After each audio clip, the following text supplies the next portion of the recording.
Good evening, and welcome to another live stream with me, Edward from Games of Tea, and I'm joined by four wonderful, wonderful human beings playing a little bit of D&D.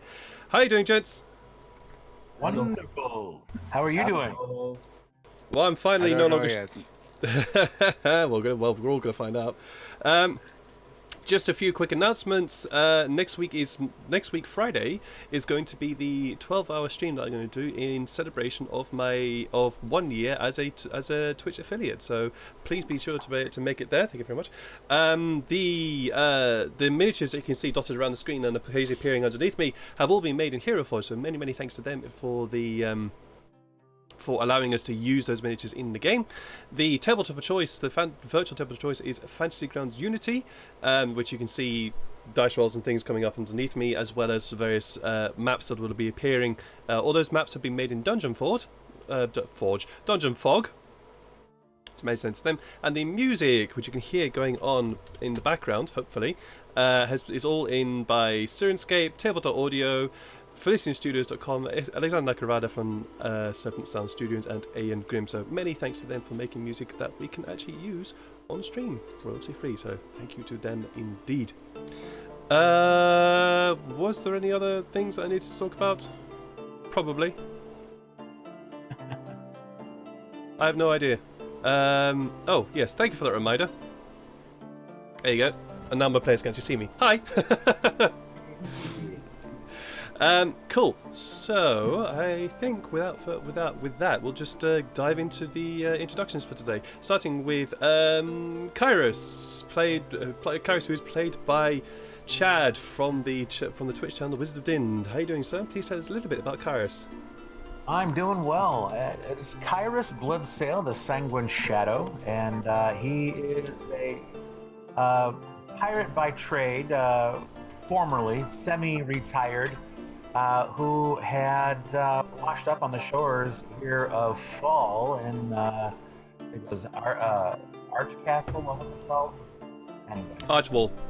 Archwall, that's right. And there he ran across this group of crazy kids, and between meeting them and then a very young halfling girl whom he had helped to stay with the rest of this group, I decided to take her on a journey back to her parents, about 4 weeks travel from Archwell, a little tiny town.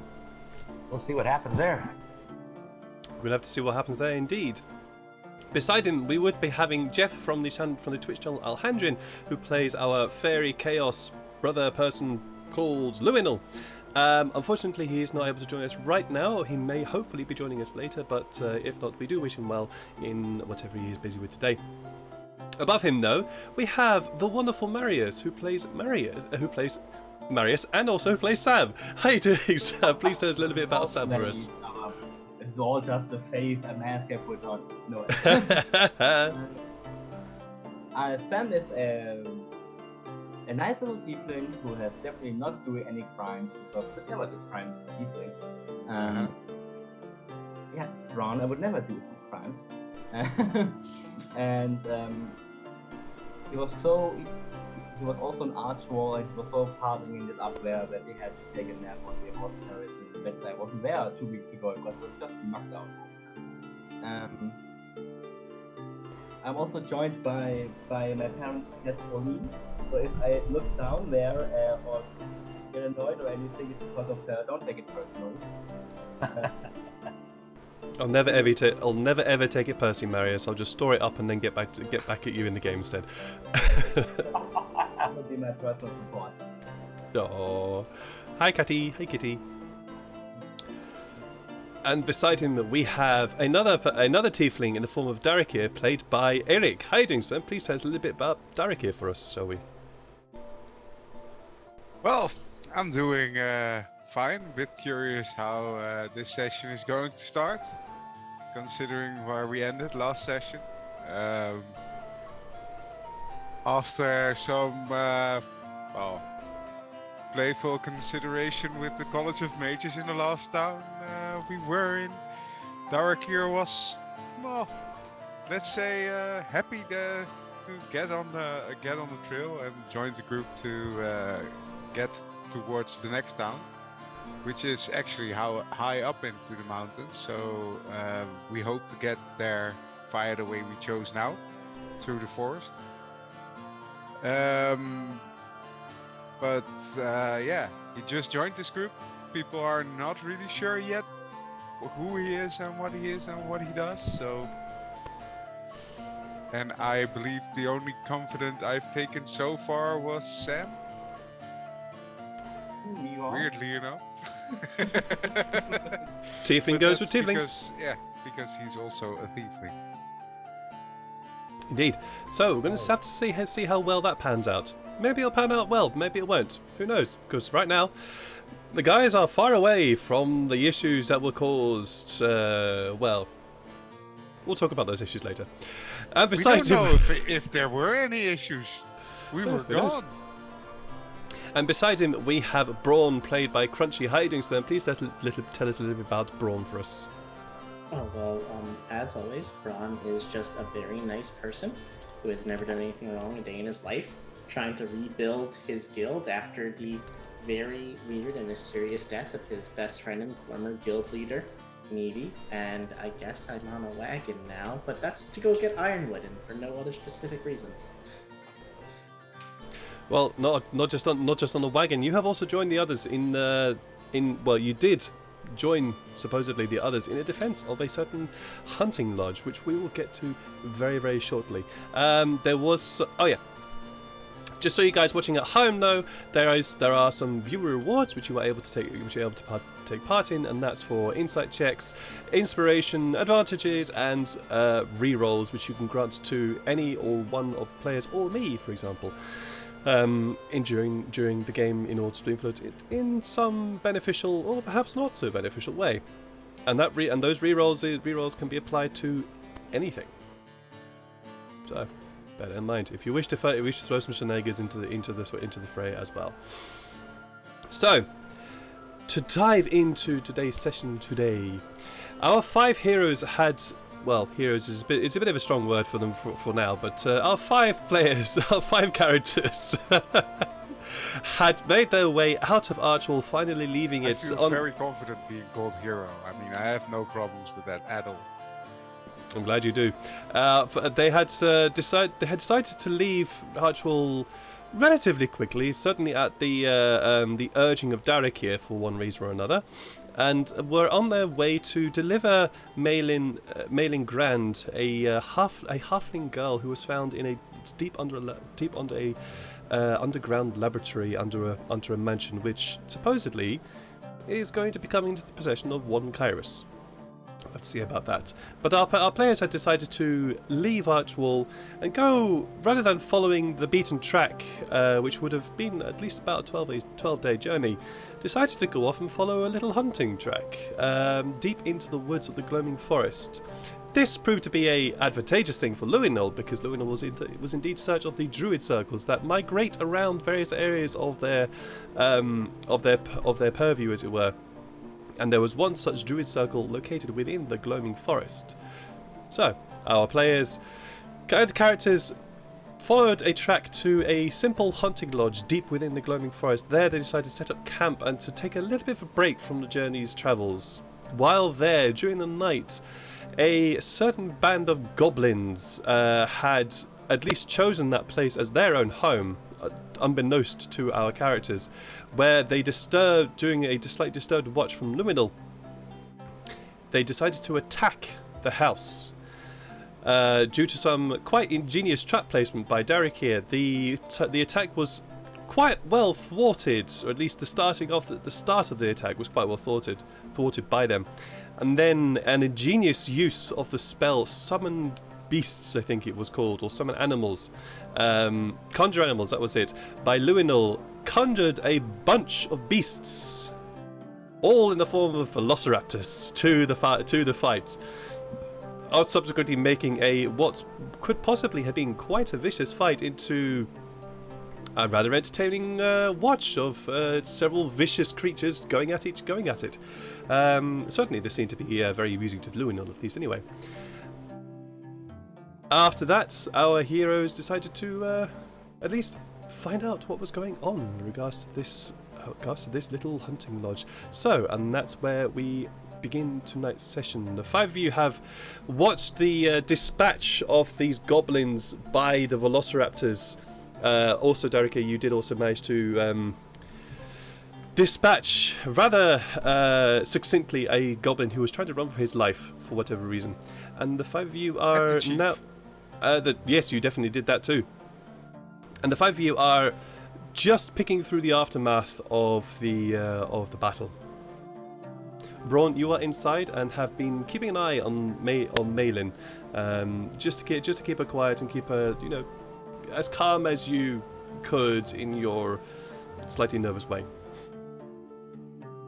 Everything is okay. Say it with me. Say it in song.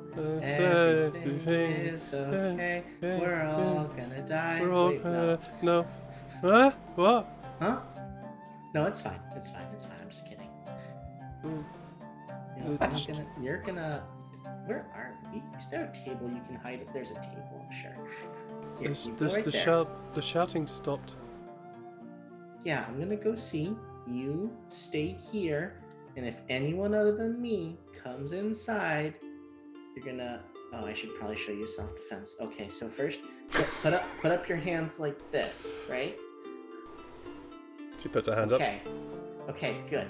Next, act like you're gonna throw a punch, but if they're a guy, just use your leg and stretch it out as far as you can in between their legs and up.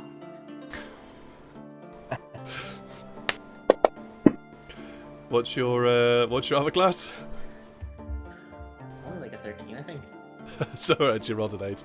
She does exactly what you you described to her. Not on me. And you step back just in time to avoid a foot go swinging for your crutch. Like that? Yes. Now, I will say the magic word. You like magic, right?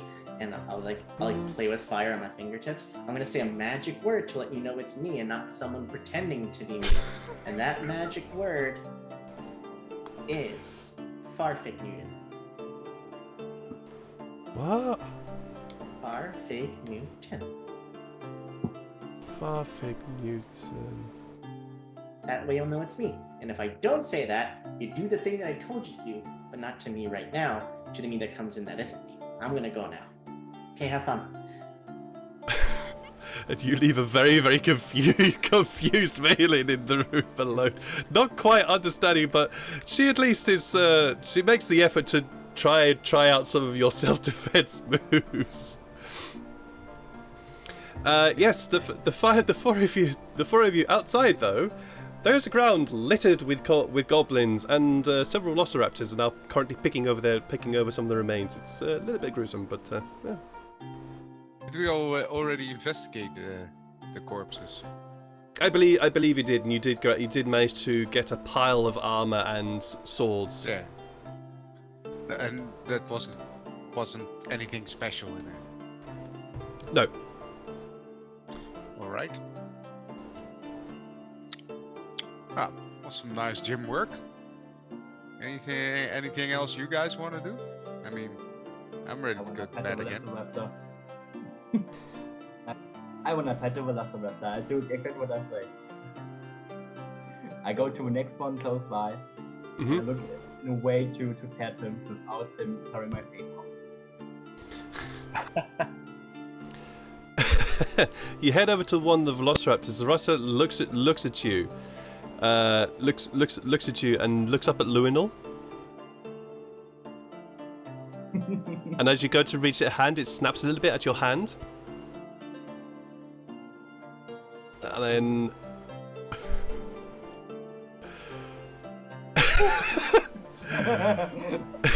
you pop it on the nose. It doesn't snap at your fingers, though. I start petting it. Oh, who's a good little boy? Who's a good bloodthirsty little monster? Who's this scourge of a plane? Luinal yells down from the window. You do know they're under my control, right? That's good. So I could just ask him to bite your hand. That's not good. Okay. I will stop. Okay, this way. You have fun. Enjoy your goblin podcast. Immediately returns to your goblin. I'll turn back. Sure. Yeah, I remember the rest of the group, and did one of you know where they came from? Who, the Velociraptors or the goblins? Well, mainly the goblins. Out of the forest, I believe. They They- got trapped, so... But do you think we have like a nest or somewhere here? Like, do we need to call the exterminator? I believe in this part of the woods, we are the exterminators.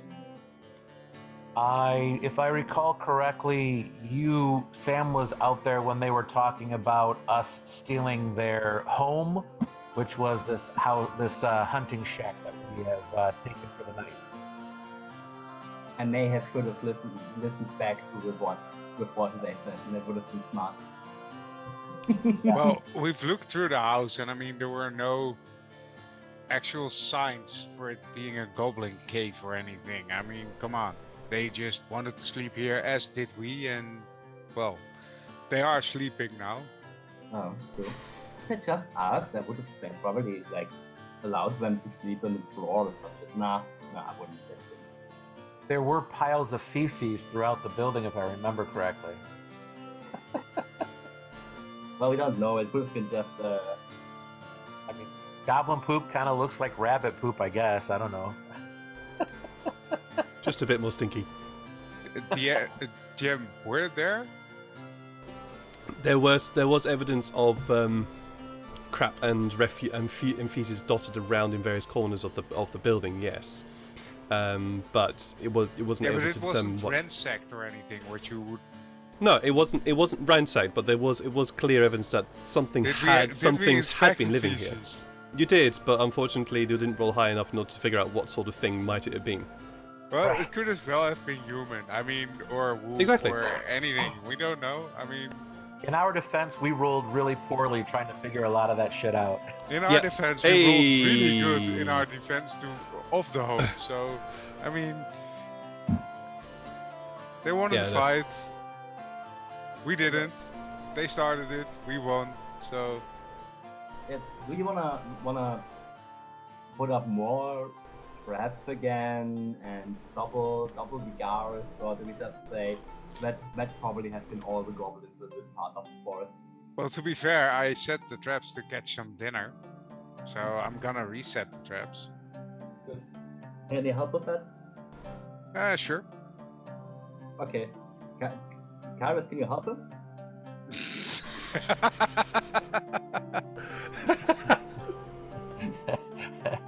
But I can do it alone as well. I mean, I don't care.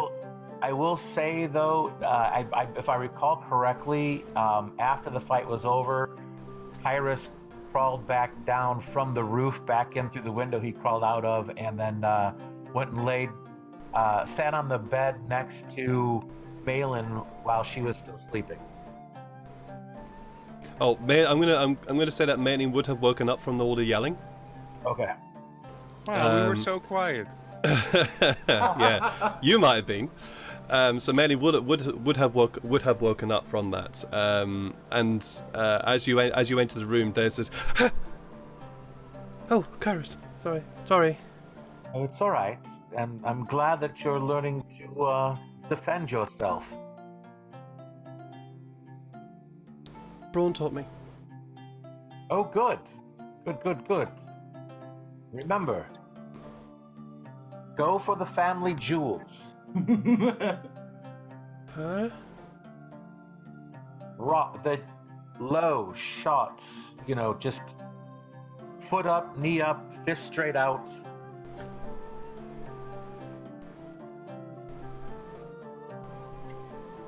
To a wife. Like this? Yes. And she goes to punch straight ahead, not really thinking about where she's punching. Thankfully, missing your family jewels, as you notice the punch coming straight towards your family jewels. Yes, that's the way you want to do it, but don't practice on us. Oh, sorry. Okay. And she sort of turns slightly, so she's no longer aiming. She's no longer facing you, and begins to try and do what you told her as well. I go and set up a pillow on a chair by the bed, and so that, and I like mark like right here. This is where you want to go. Okay. She starts punching into the pillow. Excellent work. We are good dads. We take style. I don't know. I'm just resetting my traps. I'll take the time, and I'll also take a look around the forest to see if there are any signs of more goblins in the neighborhood. All right, roll me an investigation check. Yes, sir. While setting traps, I also see if I can see any signs that the goblins were coming from a specific point. Okay, roll me an investigation check as well. Ooh. Quit. Basically, a critical 10, a critical 9, critical. I won't. I mean, you get a. Well, you do, well, it's up to you. Were you both in conversation about doing that? No. You No, also he. look for yourself.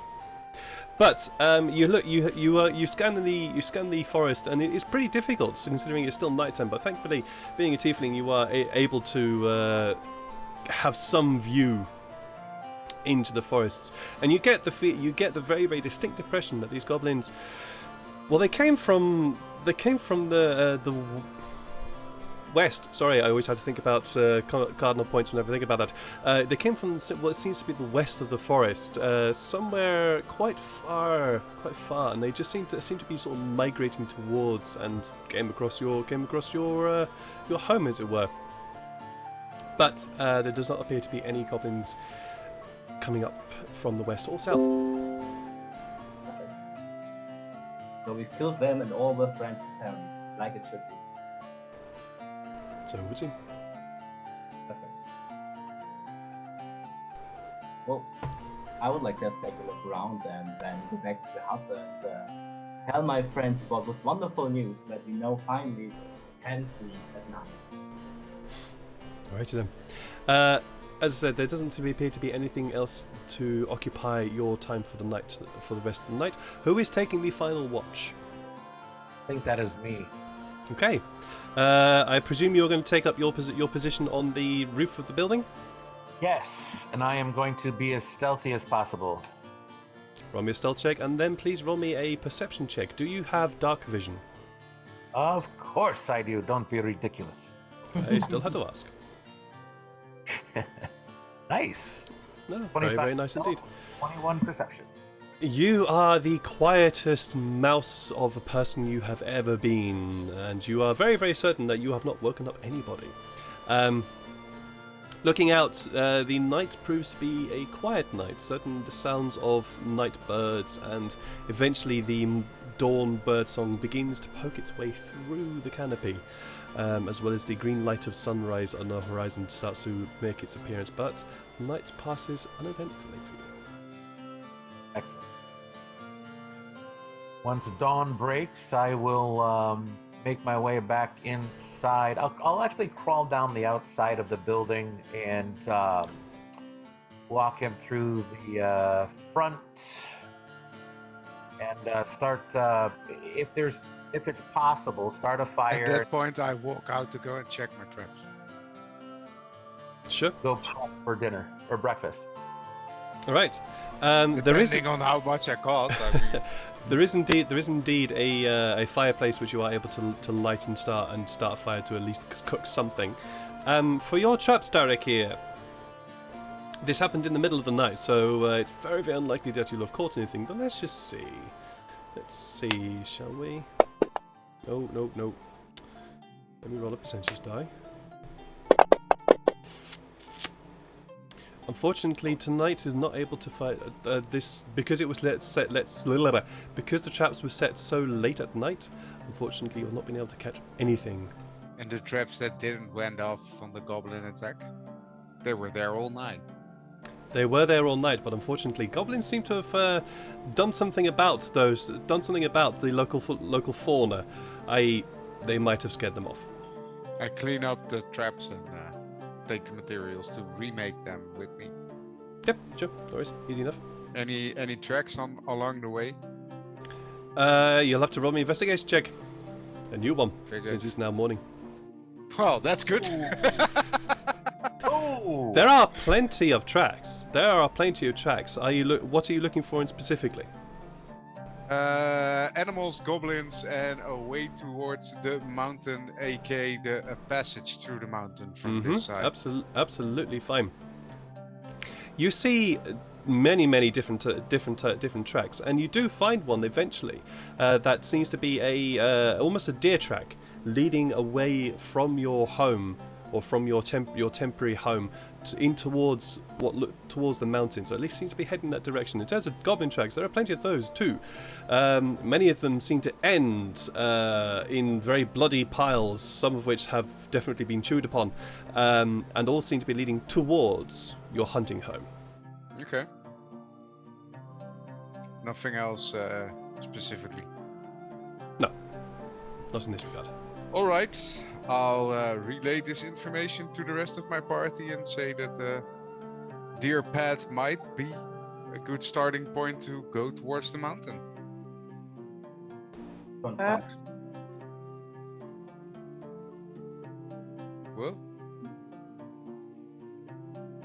What? Want to say something? Sorry? Kairos, I believe you wanted to say something, was it? Oh no, I said excellent. Okay. well, we are, or at least speaking for myself, I only heard X. Yeah. It's okay. I think it cut out. Cut out a bit. But Okay, cool. well, then let's have breakfast and let's go. Oh, the traps were obviously not successful because, yeah, goblins and shit. Full of goblins. Mhm. Goblins don't eat. The five of you have a very sort of, it's not the heartiest breakfast you're ever going to make, Kairos, considering what you have to work with, but it's something, it's doable, it's fills the stomach and wakes everything up for a little bit.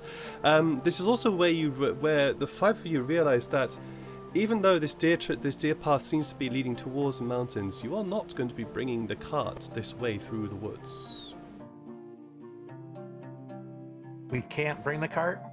Unfortunately, due to the proximity of the trees and the undergrowth, it is going to make taking the cart through the woods here extremely difficult. Figured. Gonna have to try our best because the cart is one of the main reasons we're heading down that way. We need that card, yes. We have bronze delivery and we've got my additional delivery as well. So either We have two ways. Either we just chop our way through the woods, which will take ages, or we will look for another way. yeah. Do we need the cart, or can we? I don't know how full is the cart. If we like theoretically put it all in our bags, or would be too much? We need the cart. Okay. Yeah. Okay. You want to carry like trees on your back? I don't know what's in the cart. Yeah, it's we have to have the cart. There's way too much in there. Okay. Perfect. Okay, but I would say let's split up and look for another way then. It's always a good thing to do in the middle of a dark forest. With my natural 20, would I have spotted a route that would allow the cart to go with us? The deer track is extremely overgrown. I'm just saying that because it's a deer track, it is a narrow track, and these woods are very overgrown. So unfortunately, with your natural 20, not really, I'm afraid. You would be able to take the cart down the deer track. It would just take you a very long time, as you would need to clear the undergrowth out of the way to allow the cart and that- horse and everybody else through. Would be with the same thing with every other track. Yeah. That I spotted. So Yeah, and the other tracks you notice are even narrower as it is. So it is definitely doable. It's just going to take a while. we knew this when we took this route, so the other route was going to take a much longer. So let's stand in front and clear the brush. Oh, that I could have sit in the car and just the phone. Okay. I get out my short sword and start hacking away and killing a brush swap thing. Fair. I'm enjoying this show first. It takes a long time. After several hours of hacking and slashing and chopping, eventually you'd start to get... Wait. Wouldn't a druid have a spell that would clear the way? Let me have a look to see what Luinol has. Well, I do not know what Luinol has prepared, so unfortunately I can't... No, but that's in the morning, we can choose that, and knowing this, then... Let me just have a look and see what he's got. That being said as well, Kyrus states, if we are gonna have to do some cutting and chopping away at the underbrush as we go, perhaps we should take a number of these goblins' axes and swords and such, so we can use those to cut away at everything. It might take a little bit longer, but it also will save the edge on our own blades. I would probably say the swords. Axes aren't great for grass cutting. Swords would be a little bit better. All right. Well, if we can take all of them, and we do have the cart that we can pull with us, yes? I mean, we have the cart, yeah. Look, Luinol says, "Hang on, just give me a moment here. Just give me a moment."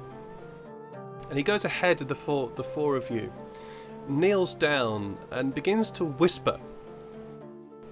You don't know what he's saying, but after a very, very short amount of time, let me just see if that if this works for him. Yeah, that works. You notice that the track that Darragh had pointed out to you, and which would have been very, very overgrown, the plants just suddenly, very gently, start moving aside.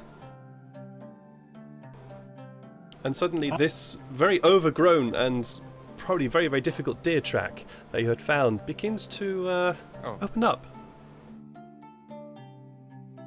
Nice. I would like to state again really quick that while he was prepping that, getting that together, I was grabbing at least a combination of 10 goblin weapons if possible, 5 axes and 5 swords just in case. Yep, easy. Unfortunately, there are no axes among them, but there are plenty of scimitars, daggers, and a few crossbows which you can find.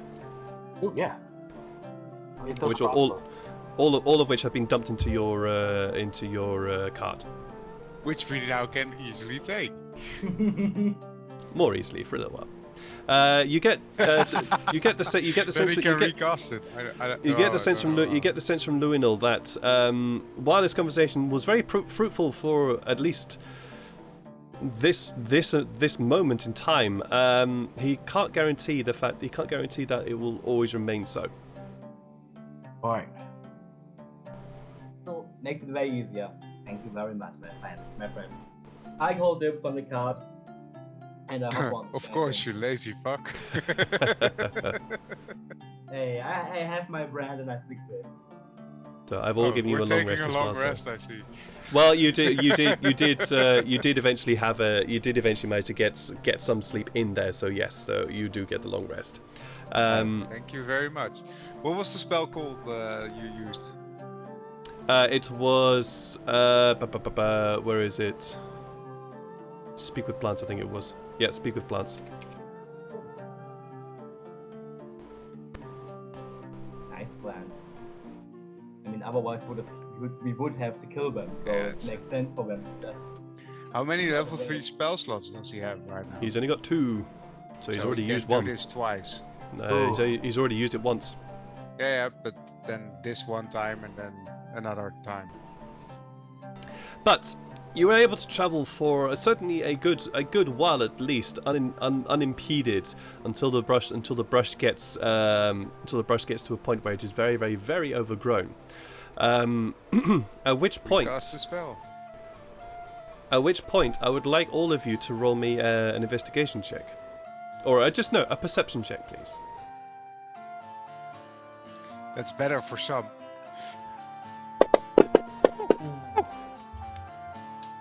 Perception, you said? Yes, please, perception. I mean, mine rolled off the 1, so I was pretty happy. Darike, you spot this. Well, also Kairos, you both spot this. But Darike, you spot the fact there's from this track there is another track that seems to be leading off into the woods. Kairos, with your slightly greater perception, you see that the track that leads off into the woods that both you and Darike have spotted leads further away and is quite well tended. Huh. It, however, does not seem to be wide enough for a horse and cart, but definitely wide enough for someone to walk down comfortably without any harm. Well, we could check it out, where it goes. I bring this to Luanil's attention. Luanil, I'm not sure, but could this be a path leading to your druid circle that you've been looking for? Looks like it. It's give me a moment. I think so. Yeah, I think it could be. Not really sure about that, to be honest, but we could always have a look. All right. It does seem like it's a little bit too narrow for the cart, though. So,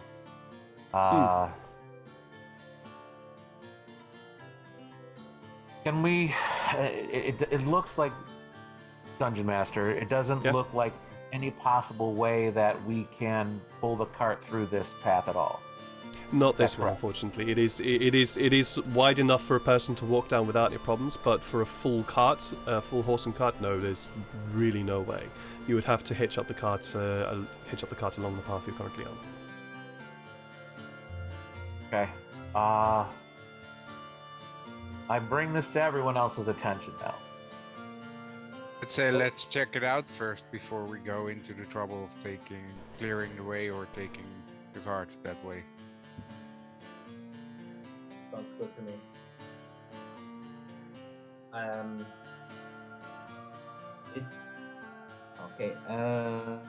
What we could do is I stay at the cart, a guard basically, and because I learned this new awesome spell called Message, and I can call for your aid if you are close to 250 feet.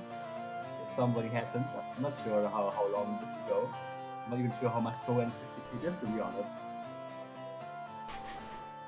But I can shout out if this is an ambush of some sort, which I doubt that.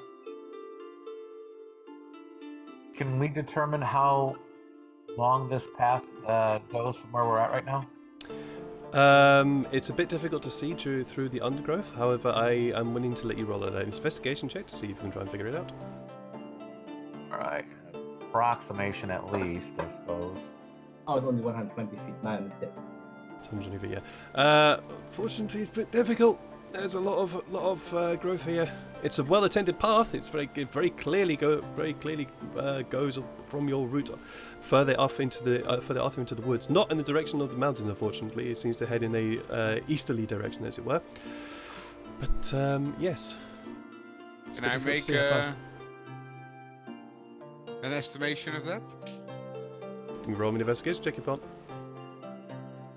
I would be hesitant leaving the cart and horses here if we were to go off on a little travel. Darike, it seems to head off, from your estimation, about 100 feet or so further in. And from where you are, you can just about make out what seems to be a clearing further off into the trees, although it's a bit difficult to see from here. The way I see it, it goes around about 100 feet that way, and then goes into a clearing. But we can also just check it out, we three, Luinel, you and me, Kairos. And then just leave the other two here, since Sam can then message us if there's troubles over here. All right. Go to Malin and say, "How are you feeling, Malin?" I'm okay. It's a bit Alright. quiet. Bit quiet, but I'm okay. It's nice being away from the city. It is. It is. I prefer to be out on the open sea, but this is the next best thing, I believe. So, you'd be all right sitting here with Braun and Sam for a little bit longer. But we can check the path ahead. Okay. I think so. You know what? When we decide to camp again at some point in time, we might need to set a campfire. Do you know what kindling is? Yeah, I know what that is. If you can go around not too far away from the carts, make sure you stay within about 30 feet of the cart. Why don't you gather as much kindling as you can? That'd be extremely helpful for when we camp tonight. Okay, I can do that. Wonderful, wonderful. I kind of looked to Sam and Braun as if to say, keep an eye on her. Malin immediately hops off the cart and rushes towards the edge of the forest to go start gathering kindling. Perfect. I looked at Derek here. You ready? Let's go stealthily that way. All right. Stealthily, all right. I Yeah. just want to say, while they are going, I will just immediately turn to Braun and say, like, do you play cards, Braun? And then take out the cards, set of cards. Do I play cards? That's a good question. No, but sure. Perfect, I'll teach you. But first, put the money in the table. No, I don't do it. Just take it for fun. Okay, you go on too. We keep an eye on the door. Alrighty then. The three of you follow this path, as I said, not too far into the woods, where, yes, if you are doing this stealthily, please do roll me stealth checks. Ooh. Hey, not bad. Good job, With Derek. disadvantage, I mean, Yeah. come on! Not bad. That's what I'm saying, not bad, mate. Double 16. Also pretty good for Lewin as well. So yeah, you head the three of you. I'll eventually get the number 5, correctly. 4, 3, 2, oh. Head into the woods, and eventually you come to this clearing, and it was very clearly quite a well cleared space. Big being Well, clearing. clear is clearing. But you notice that while you're walking, the woods have become quieter. You eventually notice that there is a lack of any sort of sound here. And as you approach, the vegetation gets... well, it starts to disappear and becomes very blackened. Ooh. Yeah. Do your kind usually use magic to ward off any intruders or animals or anything that would harm them around a spot like this? And second question, as a follow-up on that, can you check for that? Not normally, at least. Well, they're usually quite open. I'll have a look.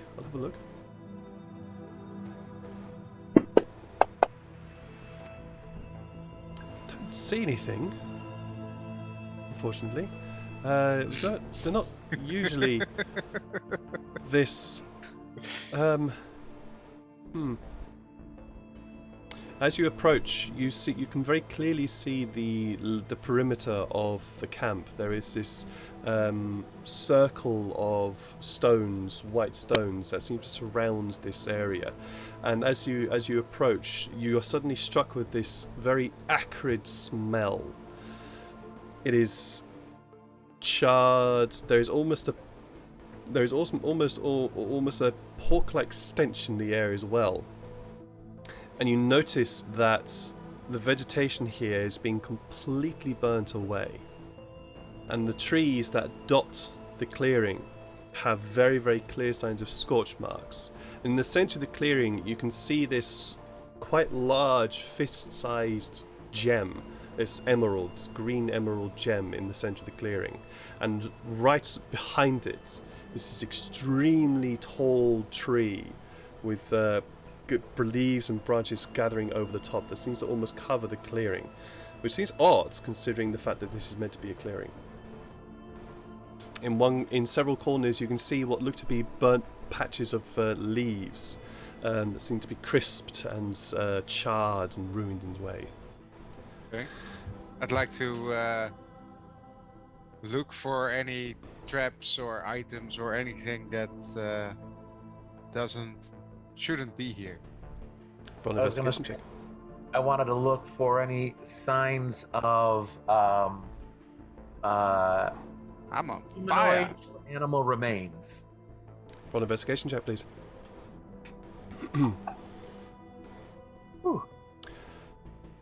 For the both of you, you do not find anything that would be a trap, as it were. Anything that would cause you to be on edge in terms of danger. Although this area definitely gives you that sense of danger.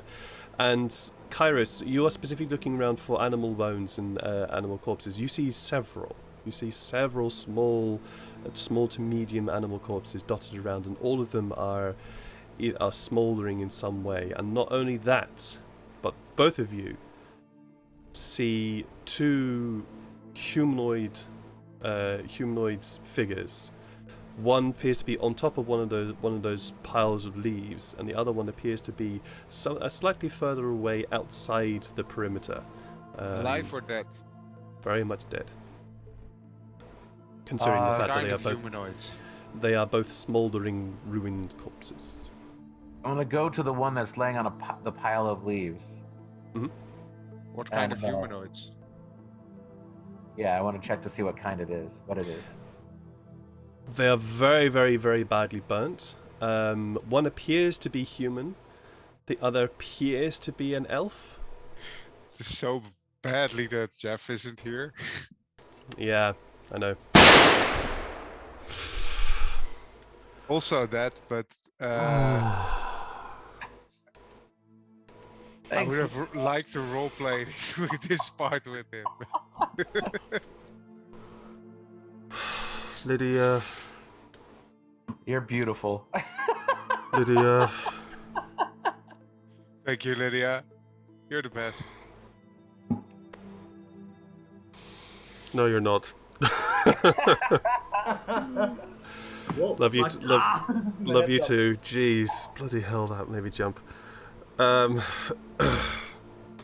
It still does. Why don't you just disable that? I mean, you're the owner of the channel. Because it's fun. Because it's also fun yeah, as well. I know. That's why I leave it on there, because it's also fun. I'll ask him the question that I wanted to ask him anyway. So, Luno, is this normal for your kind to burn each other, or? No. This is very much not normal. No, not at all. I do not know what's going on here.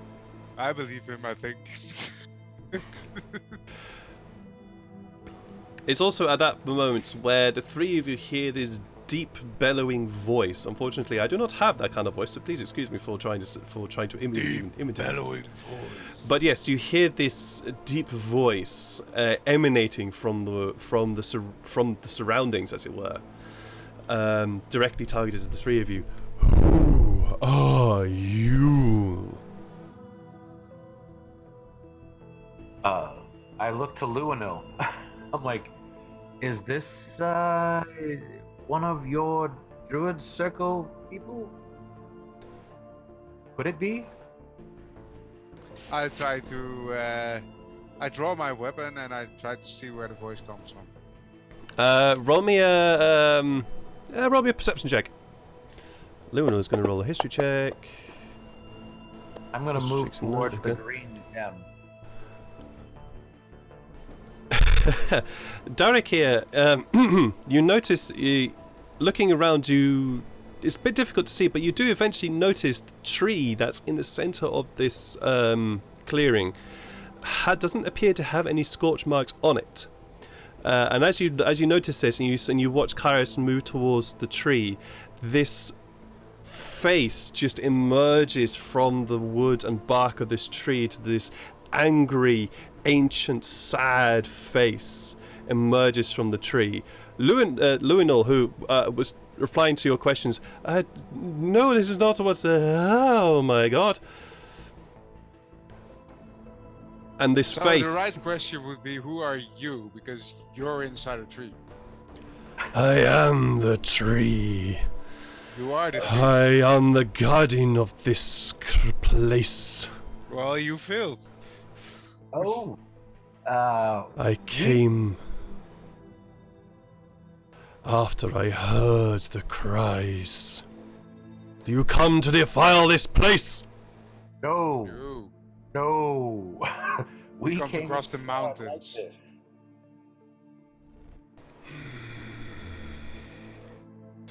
How do I know you will not try to defile the gem here? Look at me. I am not covered in soot other than my feet. And this has obviously been here very well. And do I look like I am a magic user? I'm gonna answer your question with a question. How can we defile this any further than it already has?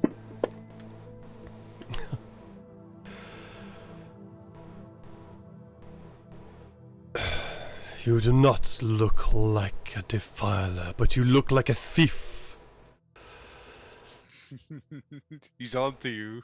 Well, I would not say I'm a thief, per se. I would say that I am more of a pirate, but be not worried Potatoes, that I would do potatoes. anything, because us pirates only do our business, similar to what you have already suggested I did, only on the sea, never inside of a fort. I do not care. Well, These it people does- have died to fire. And people on the sea use fire. So my brothers tell me. Many trees on the sea often. then? If we use too much fire while on the sea, we don't have anything to keep us from drowning, because that would destroy our ships. So we tend to stay away from fire if we need to. But Mr. Tree, to get your attention, just the simple question was, how can we defile this even further than it already has happened? And my follow-up question to that is, who did this?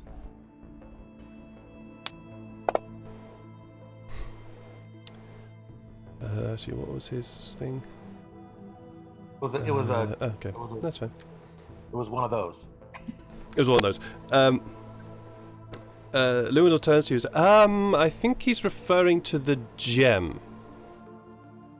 Which gem? Oh, And he indicates the emerald that's in front of the tree. In front of this very, very that large gem. tree. That gem. Yeah. And as you look at it, you notice that even though it's an emerald. It's a large green, supposedly vibrant green emerald. Except you notice that its vibrancy seems to be dulled in some way, and there seems to be almost this reddish umber color emerging from the gem itself. Yeah, to be fair, that doesn't work for me because that attracts attention from the college and I don't need that, so just leave it be. This is my people, if you don't mind. Who's saying this is Luno? Yes. Okay. All right. Yeah, and I'm Yeah. saying this to the tree. I'm not talking to Luna. I'm still trying to get his attention. Sorry, Kairos, did you want to say something? I tell the tree, I'd say, I was just coming over to investigate how you are still safe within this defilement here. And I don't know if you've noticed yet. I have not touched it. But look at the emerald now. It seems like there's something wrong with it. I imagine it should be bright green all over, but it does not look like that anymore. I arrived after this devastation. I do not know who caused it. Unfortunately. You do not look like you are deceivers or, well, defilers. Normally there are 3. I only see 2 corpses. The third had gotten away. Or betrayed the other Perhaps, 2. I do not know. I arrived only after the screaming had stopped. My name is Kairos. May I refer to you as Mr. Tree, or do you have a name you prefer? You may call me Old Beam. That is what the others call me. Old Beam. Excellent. Old Beam, it seems like there could be something we can do for each other here. I kind of glance over at Luinil to see if he is potentially following my train of thought. But you wish to see who did this defilement, and to be completely honest, we just want to pass through the forest and make our way to Elderfen on the inside the mountains. But your forest is extremely thick, and we have a cart. If you can help us get through the forest with our cart with ease, I believe we'd be more than happy to help you find this defiler that has run away on their dead compatriots and done this to your forest. Roll a persuasion check. Luinil is there nodding, so you can gain advantage for this. Okay.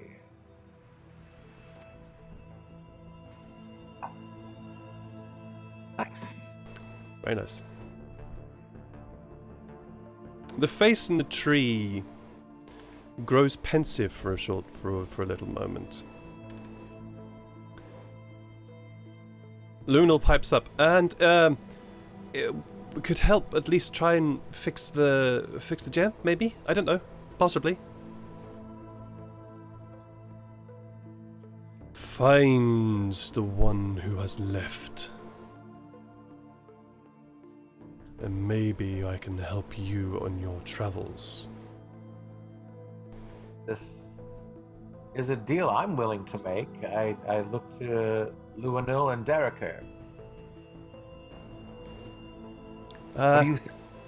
I'm not in the thinking that the tree is actually listening to me, so.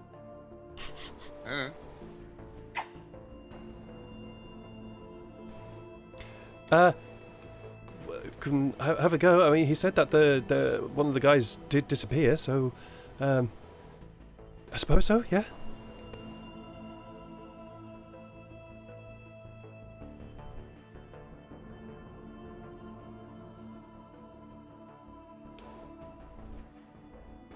What do you think, Derek here? That we that this could be beneficial to all of us? Yeah. As I said, I don't have the feeling that the tree is listening to me or interacting with me, so I'm fine either way. I don't care. All right. So then, it's a deal then. We shall find this person for you and bring them back. I do have one other question for you. Our carts and horses are back some 150 feet there.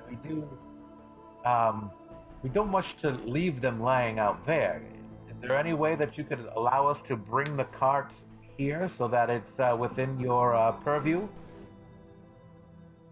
Well, we can go and take care of this for you and leave it there under your watch.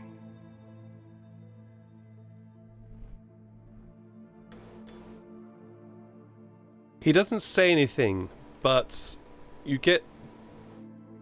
Yeah, he doesn't say anything. But you see the path that was beautifully taken care of suddenly clears as trees either side of the path just simply move out of the way large enough to give space for a horse and cart to make its way through that path. Sam and Braun, you notice this, you start hearing this rustling and creaking noise as the pair of you are, well, I'm presuming, Sam, you're trying to teach Braun the idiosyncrasies of a particular card game, which you will always win in.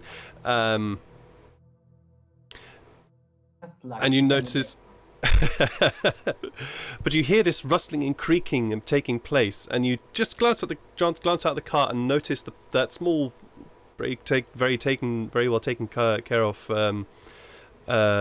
pathway just suddenly get wider as the trees just move to the sides, and you notice and you can see straight through from where you are, from your path, to a clearing at the end where Derek, Ikaris, and Luinal are talking with something. Well, Okay, we should probably go get Maylin. I cast. You get the girl. I will ask what we provide, and I cast a message and just shoot towards Iris and question: is everything all right? Should we come in? You can answer by the way in your mind.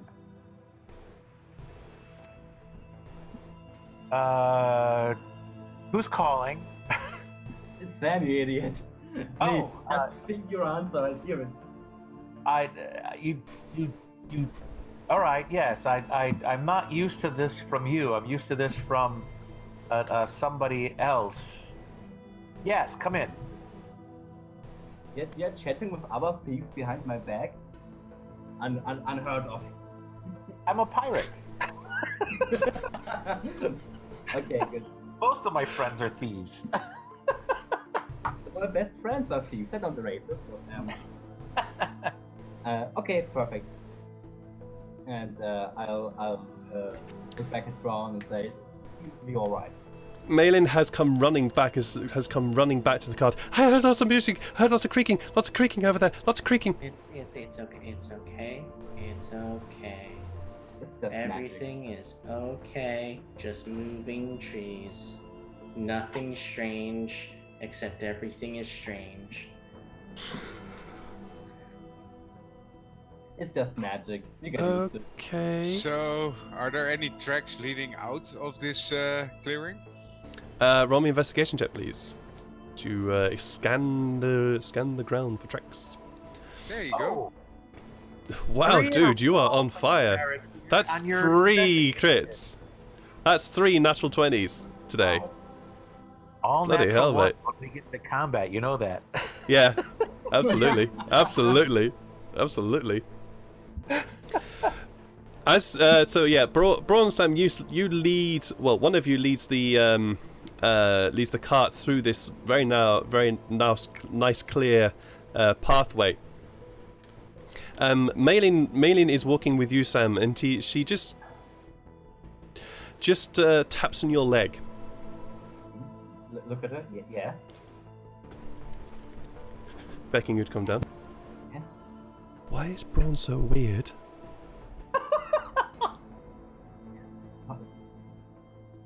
It's really not nice to tell something he's said behind his back.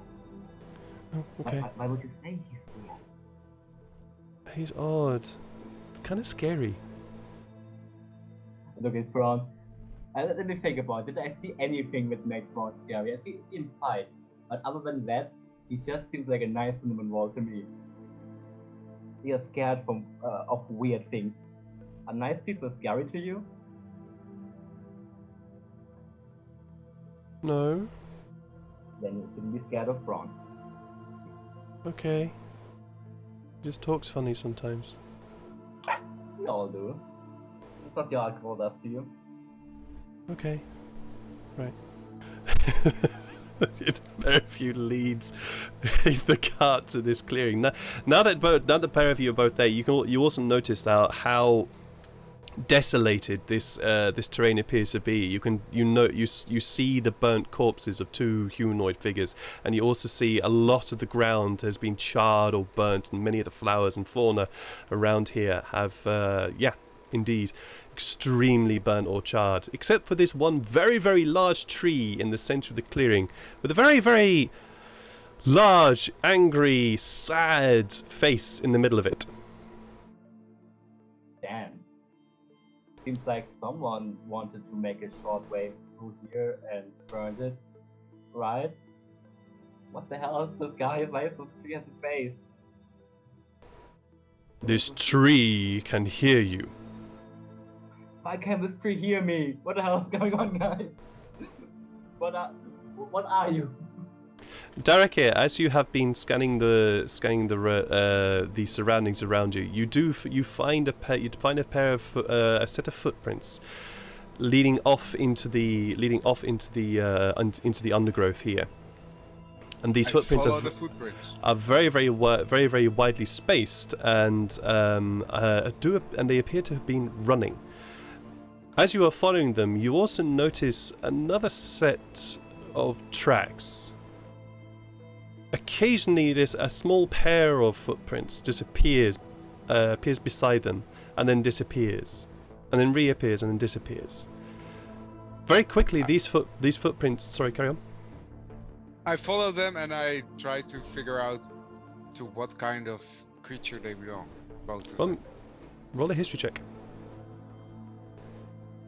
I so hope that I could do that on the same natural 20, but sure. Okay.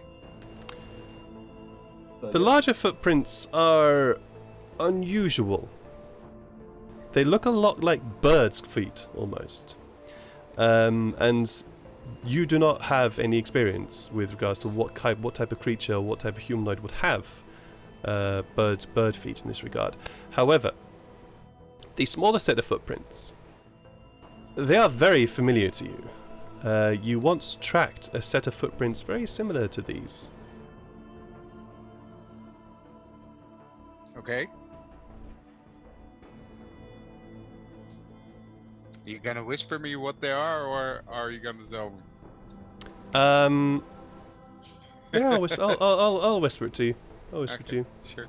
I'll keep following the tracks until I'm sure which way they're going. Or until I get halted by someone else.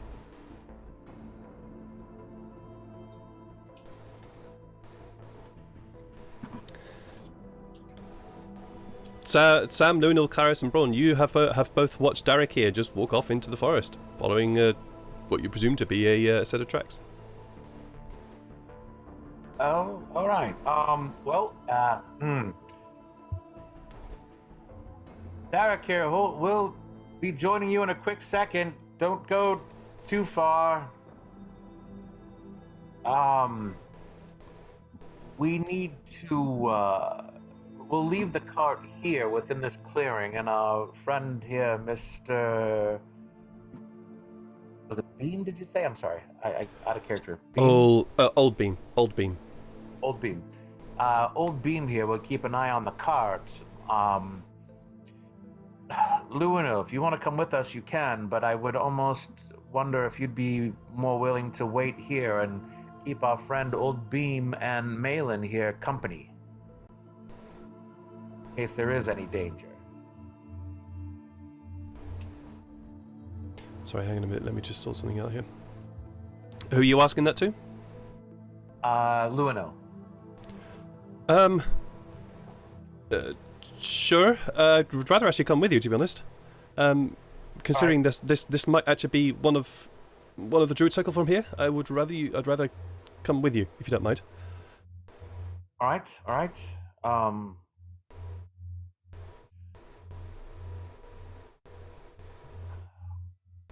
Old Beam. This is my friend Malin. He knows nothing about the forest or anyone of your kind. I'm sure you have some wonderful stories you could relate to her, yes? Kairos, as you introduce Malin to the tree with the face, she is looking up at the tree with this open-mouthed wonder and awe awe at this tree. The tree looks down at Malin in this very strange way. A little one of the woods.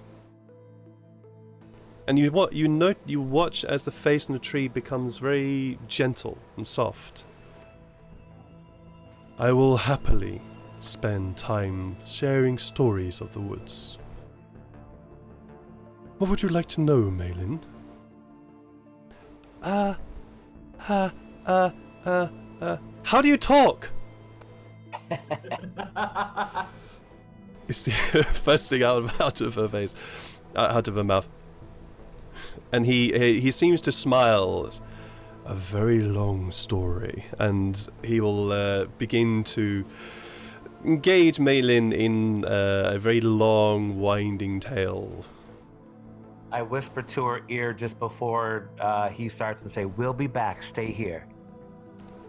Oh, okay. She just gives you this sort of distracted nod as she's looking up at this talking tree. All right. Well, I guess she found another dad. Nice. So you catch up with Derek here? Yes. All right. Attempt to anyway. Yeah, no worries. The five of you head off into the woods, and Darica, you lead them quite a ways. At which point the footprints which you are following, they both seem to suddenly end. From this point, please could I have a perception check from you all? From me or from everyone? From everyone. Percepzione. Alright. So we have... Bloody hell. Alright, so unfortunately Derek here and Braun, you don't quite hear this, but Lunal, Sam and Kairos, you all hear this grunting and snuffling and crunching noise from further up into the woods in front of you. I draw my weapon. Same. I still have my weapon. It's fine. I am my weapon. Need a weapon. A weapon Here is you are. mine. But do I see the other tracks reappearing, or just these two that ends and no other? They appear to have been to completely disappear. But with your perception check, what was it? 13. Yeah, sure. I'll let you see this. You do notice that there are quite a few broken branches and leaves scattered about. As if there had been a fight here or something? More as if something had leapt up through the trees, rather than there being a fight in this location. Like a bird taking off. Like a bird taking off, for example, yeah. Look up. Okay. I'll look up in the trees, see if we can spot anything there. You do actually spot from here, far up into the trees, a little distance ahead of you, you spot a pair of very, very bright red and almost purple wings, very, very large, and what appears to be short-ish humanoid. Bit difficult to see from here. I walk towards it and say, "Hey you, I want to talk to you." As you are walking towards it, Wow. you also notice right in front of you this enormous troll with vibrant green skin, and they are busy looking up at this creature in the trees and are tearing. So would they. Are busy tearing bits of bark and tree off the bits and bark and branches off the tree as they are trying But to hold get on at for this. a second. I'm first handling that pair, and then I'll get back to you.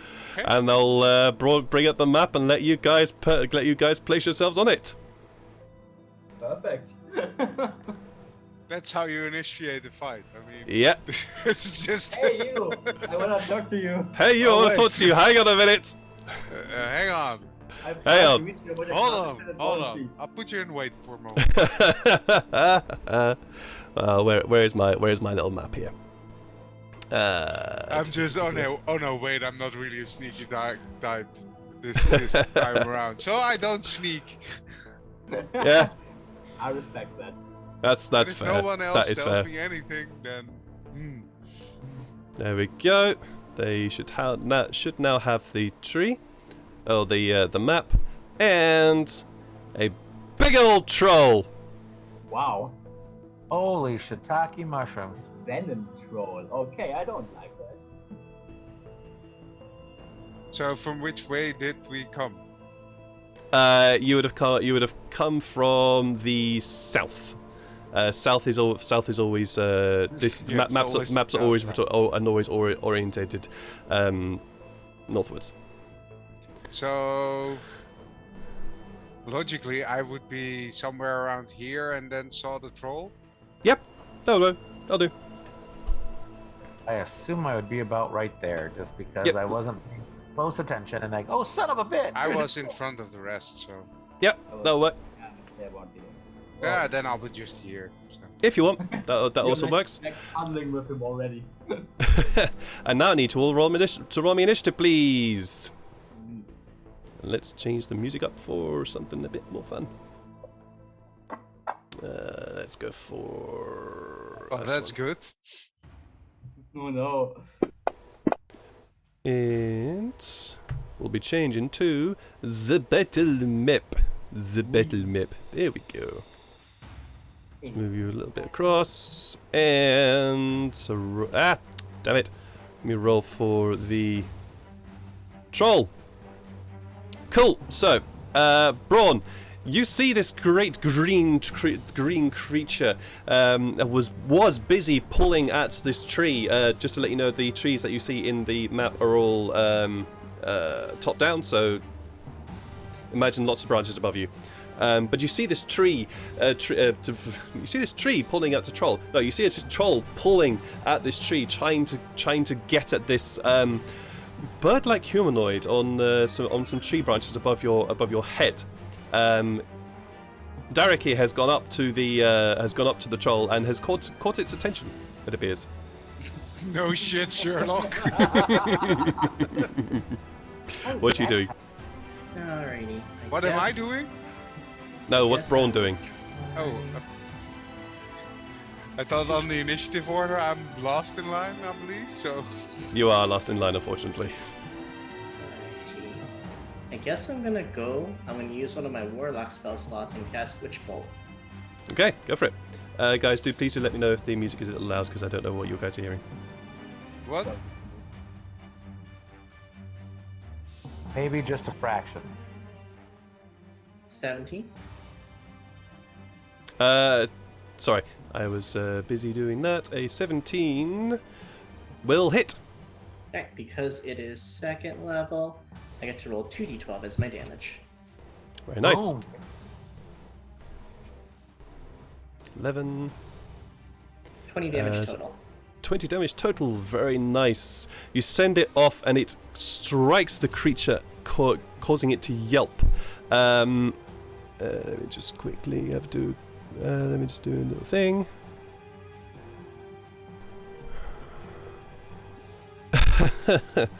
Unfortunately, while you send off this bolt straight towards it and it scatters across the troll, it unfortunately also gouges into its skin and there's a burst of ichor and venom erupts from it, striking Derek here as he is within 5 feet of the creature for 11 points of poison damage.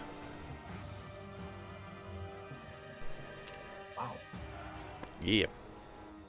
That's a thing. Is that your turn? That's all I can do. Alrighty then. Luminal is up.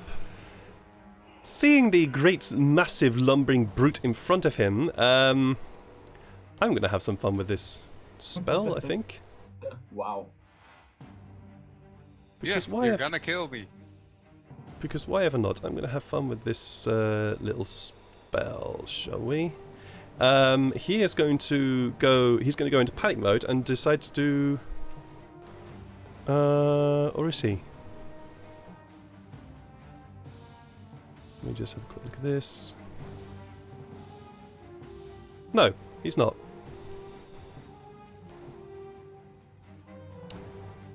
He's going to cast Aura of Vitality Ooh. as a 3rd level spell, so that's going to be his last 3rd level spell there.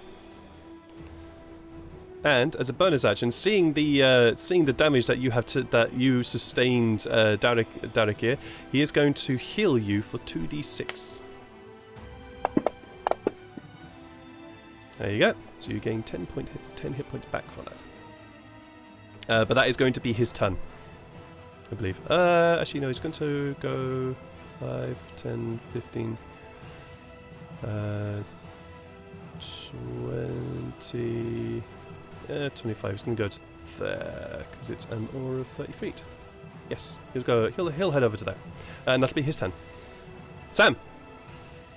Sir, I make what I do, and when I'm 5, 10, 15, 20, run in and stab this motherfucker with my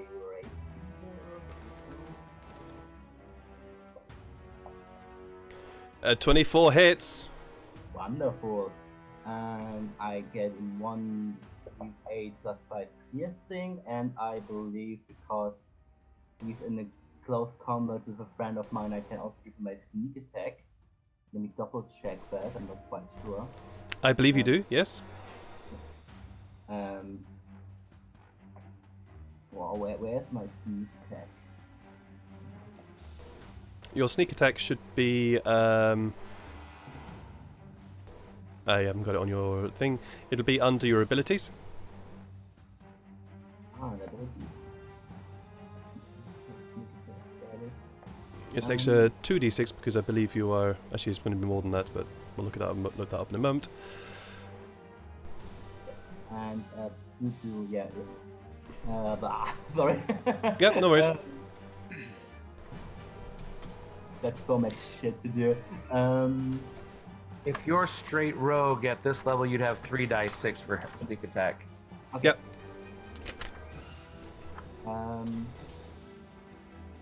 Yep, you get 3d6 sneak attack damage on top of that, and you do not need to be you do not need to have advantage if there is another creature within 5 feet of it. Okay. So you get to roll an extra 3d6 on top of that. Yeah, let me. Mate. This fucking 3d6. Wonderful. There you go. 11 extra 11 damage. There's 22 damage total.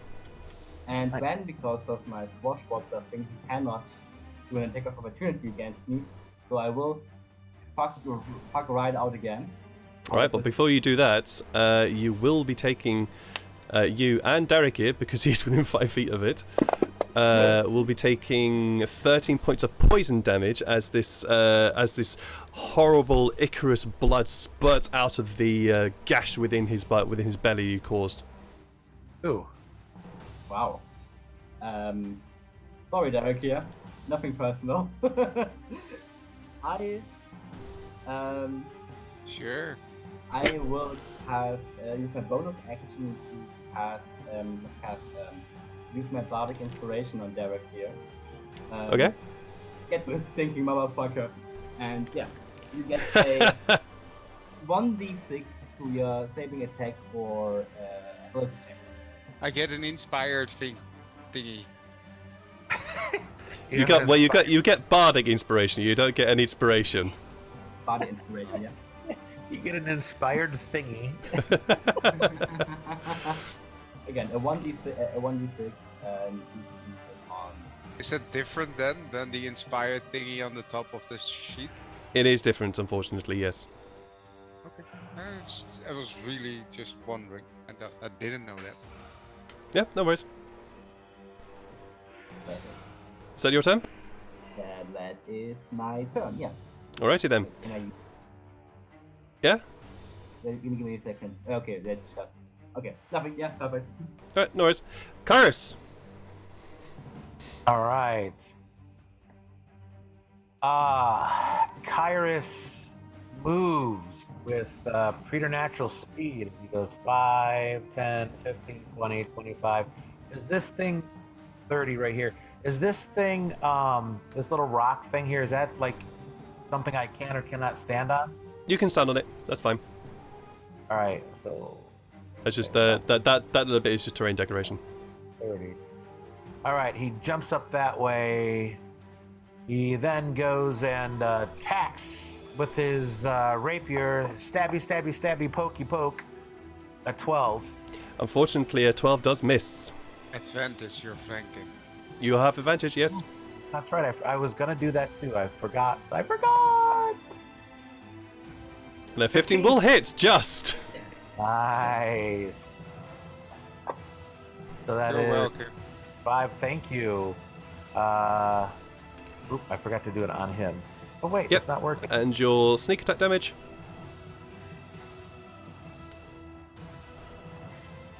Hold on. You did it on the creature.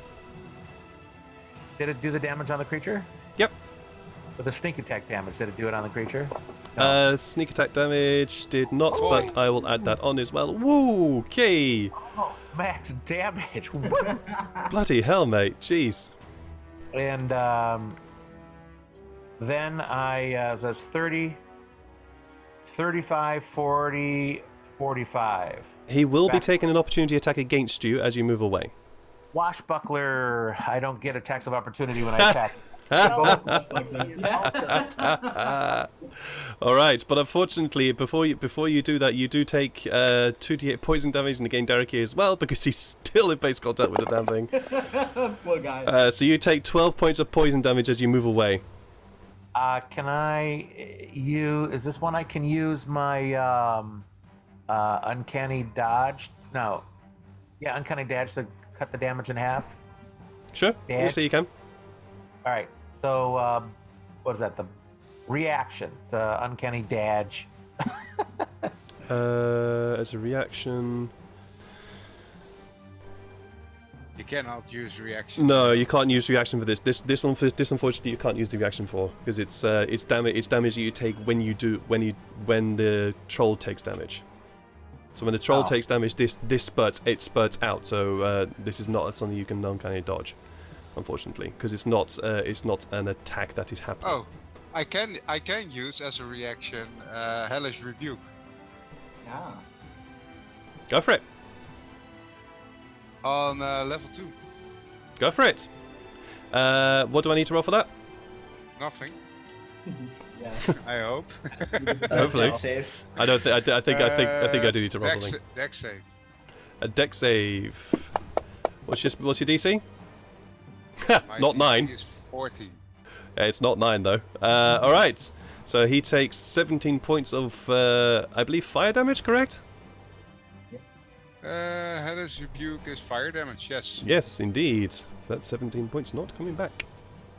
Yes, I know. That's why I was really glad to find out that. Oh wait, I can do fire damage this turn before it's his turn. Doesn't that fire damage cut his regeneration from any damage for like the next round? Yep. I'm not sure. I don't know. That's usually how it works. This trait doesn't function at the start of the troll's next turn. Yes, correct. Perfect. It is I'm indeed. done. All right. It is now the troll's turn. What is it going to do? Let me see. I didn't do anything to it, but everyone who did walked away.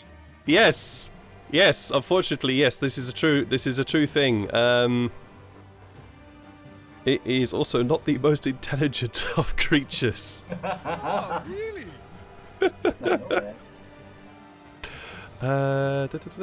He's definitely not going to be doing that because that would hurt him.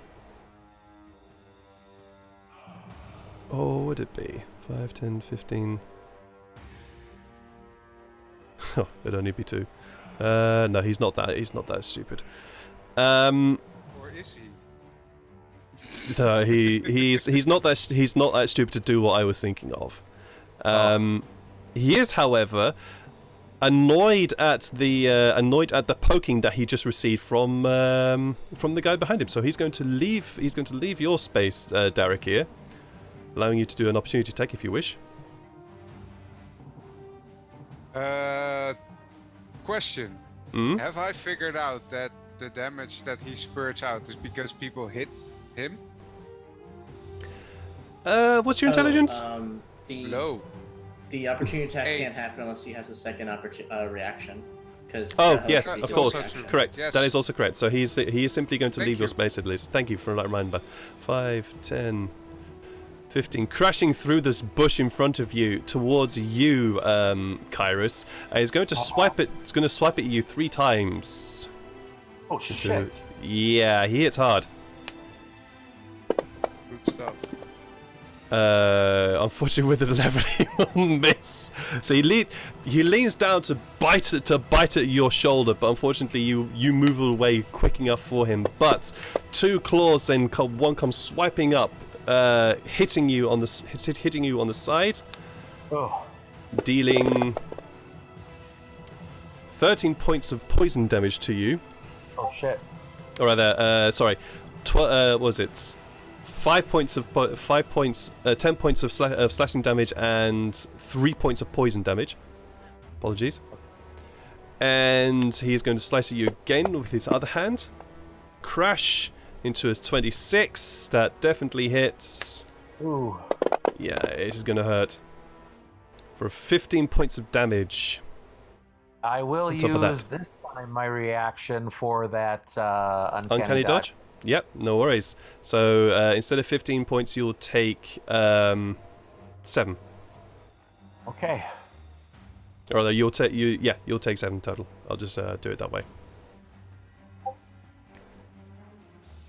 Do I need to modify that, or are you modifying that? You can modify it yourself because I don't know what your 13 was it? 13 plus 7, so you'd be taking 20 instead. So you're at 20. Okay. There you go. Alrighty then. That is going to be his turn. And Derek here? Yeah, you said low, but I was actually asking for your number. Intelligence 8. Yeah. I'm gonna say. I didn't hear it then. My apologies. Yeah, I'm gonna say yeah. I'm gonna say yeah. You'll have worked out that the things that seem to be hitting him, at least causing damage to him, has been hurting him. Has been coming out and hurting you. So I would say yeah. Okay. You're not that stupid to not figure that bit out. But it is your turn. 1, 2, 3. That gives me advantage. It does. I'm gonna use Great Weapon Master and do attack with my greatsword. Alrighty then, go for it. On him. So that's a natural 20. Wow. Oi! Wow. Now I have to. Can you just explain to me why you get advantage for this? Oh yeah, because you are in that. Yes. Yeah, Right. It's a -5 to attack, but with a natural 20, that doesn't matter, right? Great Weapon Master. It will hit anyways. Natural armor is 15, so yes, it hits. So. I'm just looking where because that also did something with a crit. Your damage is. Your Great Weapon Master. Plus 10 damage. Yeah, plus 10. Plus 10 on my damage. What do we do with the damage, by the way? Just roll normally, and we're using Fantasy Grounds crits here in this campaign. Okay. So just roll for normal. Just roll normally in Fantasy Grounds. It'll do it for you. I also will use my Searing Smite on this one. Wow. Wow. Okay. I mean, he could, so why not? Yeah. So why not? Go for it. Wait. Then I need more d6s. I have 2 plus 4. your smite attack. What? Did you mean Searing Smite, or did you mean your Smite Evil attack? Because No, Searing Smite. Okay. 1 extra d6. Right, yes, so that's 3d6. Plus 4. Well, it doesn't Oh, man. work. I'll just do that, and then Yep. That's one the crit. extra That's the D6, crit. Plus the extra d6. for fire damage. Yep, no worries. Plus 10. That's plus 10. That's 29 fire damage in one go. 29 damage in one go. How'd you kill it? Did I kill it? Yeah. Okay. Wow. Oh no, no, hang on a minute. Oh, whoa. No, you didn't. You didn't kill it. Sorry. It's 15. You didn't kill it. Sorry. Or did you? Let me just do some mathematics here right now. I'll try again. I mean, I'll try again. So an extra 5, so I'll bring it up to 92. No, it's still alive. I'll do it again. 16 definitely hits. You do, however, take no, not that. You do, however, take in terms of poison damage, 11 points poison damage. You too, Kairos, as you are in 5 feet of it. Alright, I'm dead. No, you're not. 11 points. Oh, 11. I thought you said 15. No, 11. Okay. Well, go for it, Derek. Here. Oh wait, that's the wrong die. Yeah, you know, yeah. you rolled a 16. It still hits. 16 or 26 still hits. That's 10 damage. I also add a smite on that one, or can't I? If you wish. It's dead, but sure. I don't. Then I don't. I would like you to still to take from this damage extra. I'm getting so angered by this fucking troll that I grab my sword and I just. Even the second time I forgot to say I was wanting to use Great Weapon Master, but yeah, you know, things happen, so it doesn't really matter. That also was because you already were counting out if he was dead or not, so I left it out and I just cut him right through his skull all the way down via his his backbone to the ground. Yep, sure, That's no worries. How I want to do it. Absolutely, you do I'll that, take and some damage. you will take nine Process. 9 points of poison damage, and unfortunately, Kairos, as you are there within that 5 feet, you do take the additional 9 points of damage, putting you on your back, unfortunately. But yeah, absolutely, you come down on his head, and it just starts to peel apart in 2 parts as this searing pain. Seeing him, combat is over, I presume. Yes, very much so. As the combat is over, can I cast Cure Wounds on Kairos? Sure. You can try to cast Cure Wounds on Kairos, but as you go to cast it on him, unfortunately, Kairos, you now fail a death saving throw. Okay. Okay, I will go up to him and cast Spare the Dying. Okay, so that didn't work. Interesting. Question. Mm-hmm. Would I know if that had anything to do with the poison damage he took? Roll me intelligence check.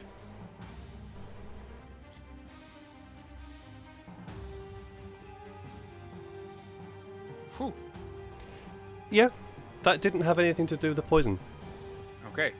Then I'll use my lay on hands on myself. Right. You heal. For a total of everything, 25. Right, cool. You heal 25 points. Luinal, seeing Kairos on the ground, is going to fly up as quickly as he can. 5, 10, 15, just to there, and is going to use his aura of vitality to heal you for 2d6 hit points. Kairos. There you go. You are back on your feet, hurting and burning from the poison that this creature has spilled over you, but you are back on your feet. What, if I may ask, what was it that? Actually, I don't know. I was unconscious. Never mind. You were unconscious.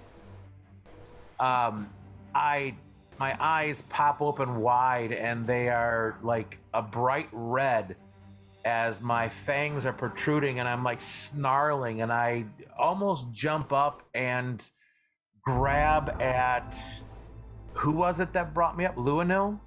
Luanil from a distance, yes. So who's right next to me?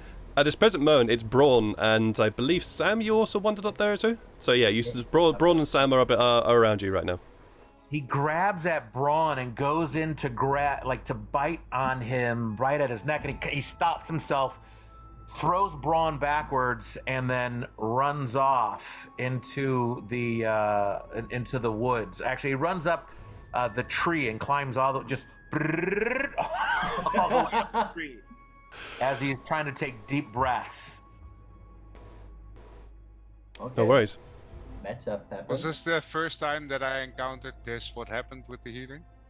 Yes. This is the first time that any of you have encountered this with Kairos. With Kairos, yeah. Kind of like hissing the entire time. And for you, Kat, and for you, a really different question, I believe. I don't know. I know. I understand what you are. I understand what you're asking, okay. Derek. Here. Yes, it is. This is also the first time you are encountering this. Okay. Okay. Interesting. What is this guy on the tree somewhere where Kairos just went to? Hopefully not to suck him. I searched the body of the troll, by the way. Sure. You go to start searching the body of the troll, and you realise that this troll is completely and utterly naked. It's very difficult to search anything here, but you find a lot of very poisonous troll blood. In fact, as you start digging through it, you start realising it's probably not a good idea as it begins to burn your hands a little bit. But yeah, it's there's nothing on this troll. I'll take a step back from the troll. I don't want to get any more blood on me. Then Fair. I'll go back to the tree and say, yeah, now I want to talk to you, pointing to the bird creature on top. This, Kairos, now that you're up there and you're busy taking some breaths to try and cool yourself down, you look across and you see this very red-skinned, bald, hairless individual, except for these very large red to purple wings emerging from their back. They are dressed in what seems to be this sort of leaf-like greenish robes. And he's looking at you, and you also notice these two broken horns emerging from his forehead.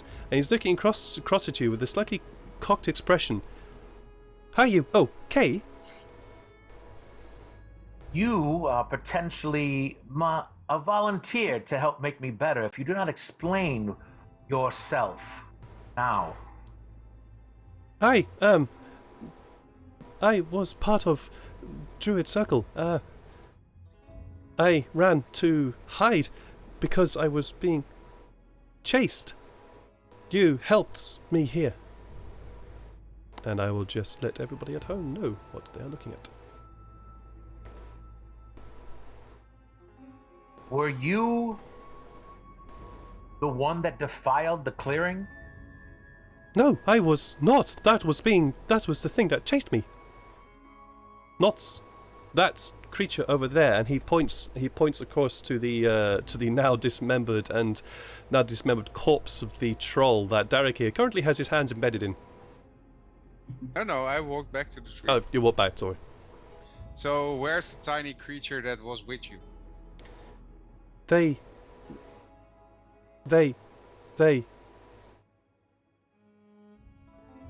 Ren? Was that the one chasing you? Yes, that was the one chasing me. They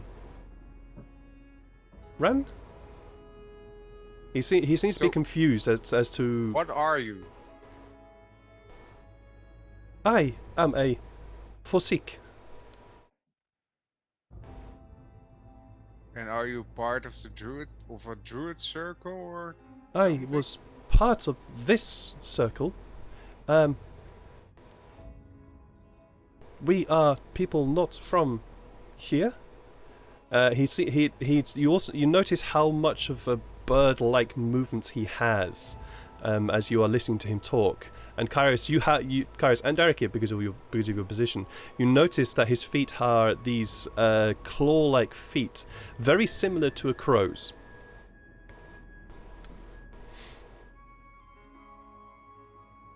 Where did this thing run off to? How did it defile the clearing? It came under guise of rescue. It wanted to have aid, and we, being part of Circle, offered aid. Is DM, I'm watching towards this bird-like person. Is she by any sign scared or interested in us being together with Luinil? Roll me an insight check.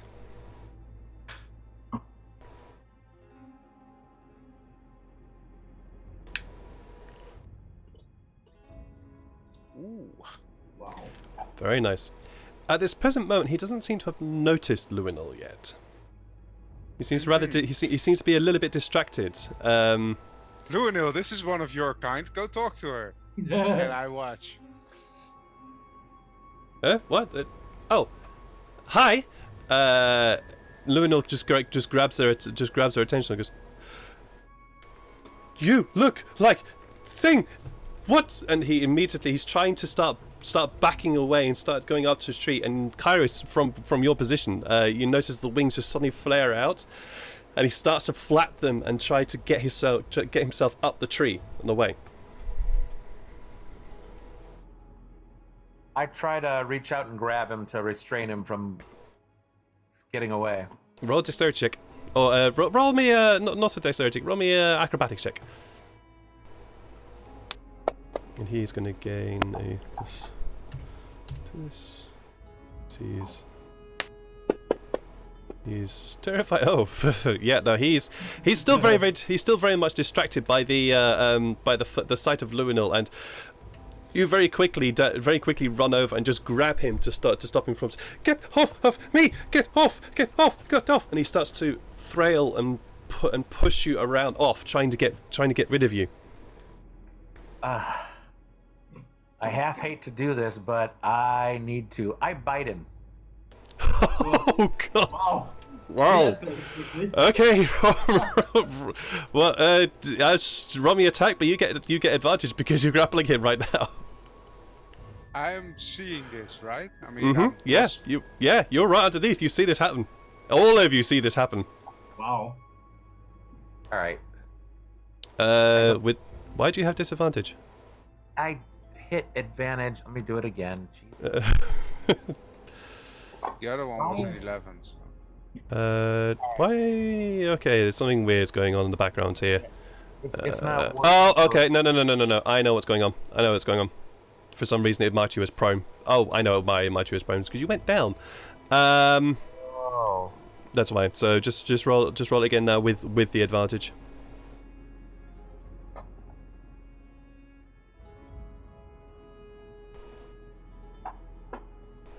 There we go. There we go. That's a bit more like it. Either way, the 20 still definitely hits. Okay.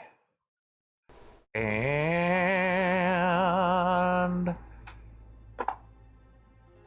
I suck out 3 points. Yep. No worries. I'm healing. How does that bird blood taste?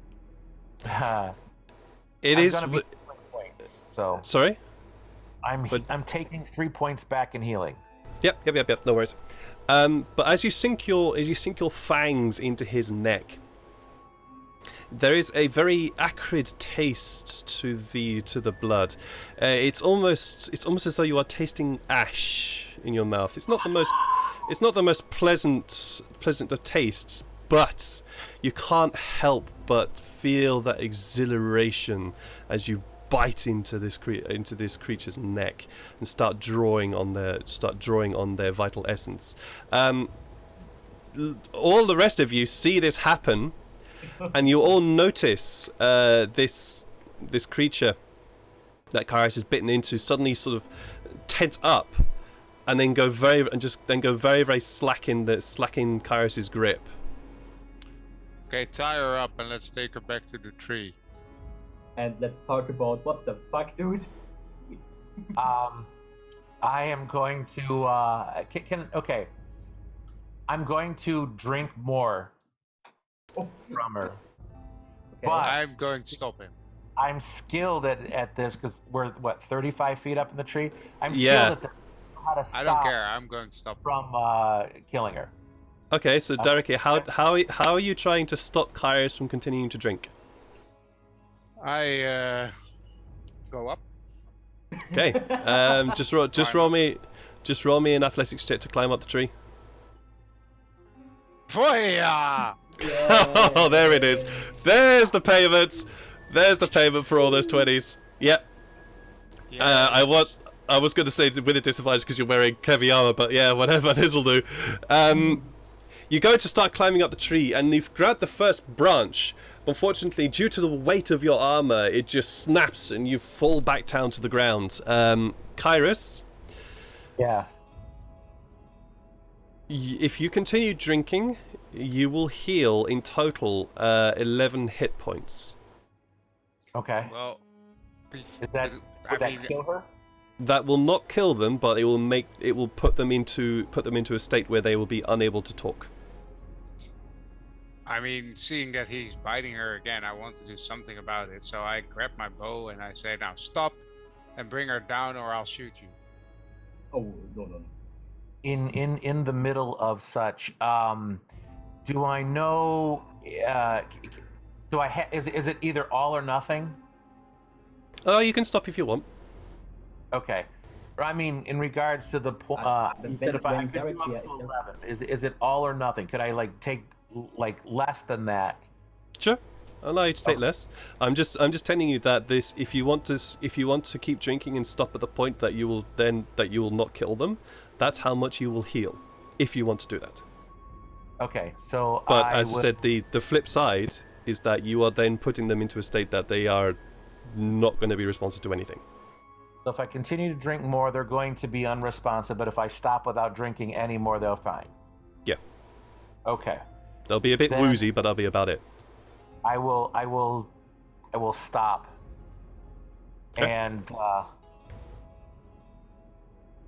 And I look down and say, "You're so willing to do anything, Derek. Here, catch." And I just kind of push her over to him off the tree. I step aside. I try to catch them falling down. I actually making myself ready to climb the tree and hit directly a bow away because I don't want him shooting at our party. Okay. But if that happens before I can do that, I'll try to catch the person falling down the tree. All right. Let's say we've got 5. Kairos, Yeah. I'm going to ask you, did you stop drinking Yes. after this second bite? I did. Okay. I took the two more points. Okay. All right. He really wanted to do more because he's almost died. It's like, it's that live or die instinct that's kicking. He's struggling internally, and he sees what's going on, but he's just pissed off because of the situation, and it's completely evident on his face as he kind of glares down at Derek here with all the hate and death that he could summon at this very moment. And he kind of take her then, and he pushes her away and then kind of climbs up the tree to the other side, around and up higher. Okay. And I stare back in a really intimidating way with really no regard. I'm going to deal with that in a moment. Sam, please roll me an athletics to try and catch this poor individual that is now plummeting 30 feet from the 30 feet from the tree. I will use inspiration because I will never use it. Inspiration. Go for it. Go for it. Go for it. I will use my inspiration then. Go for it. Please, please do. Wait, fuck. I'm not the right person for this. I'm weak as fuck, guys. It's better. Oh wait, no wait, it's wrong. Good, sorry. Okay, no. It's better, but it's still not enough, unfortunately. You rolled Arcana on that last one. Yeah, it would be. Oh, you rolled Arcana. Yes, you rolled Arcana. Last one So instead of minus it's- one. it- It would have been an 8, but still not enough, unfortunately. Catch him with my magical knowledge. Yeah. I do not want to roll high here. Okay, that's fine. Oh my god. This person, they have wings. You see that they have wings as they come plummeting down. All of you see this. They come plummeting down, but unfortunately, due to Kyrus's, due to what Kyrus did, they appear to be a little bit unsteady, and unfortunately, they don't get their wings out in time to slow their fall, and they come smack into the floor, and you feel the crunch as they hit, and there is this from them as they gingerly roll over. What the fuck, Kyrus? I just scream and I will cast your wounds on them. Go for it. Let me look it up. Ah, there's so much snow everywhere. No worries. How do I do it? Yes, no. Ah, yeah, okay. I'll Nice. give them one. Good job. Nice. So they heal 9 hit points. Very nice. Cool. There we go. As you cast your spell. What color is your magic? What color my magic is? Ooh, good Yeah. question. I would say it's a deep red as my skin. Sure. This deep red, almost mist, starts to emerge from your hands as you cast this spell, and it heads towards this creature, covering them, and then goes towards all the areas, particularly on the neck and the chest. And you notice the 4 red points. but it's not just the four red points. There's also a very crushed chest there right now, which you can't see. But the marks on their throats close very, very quickly, and the slightly flattened chest, which you could see, starts to pop up, and there's this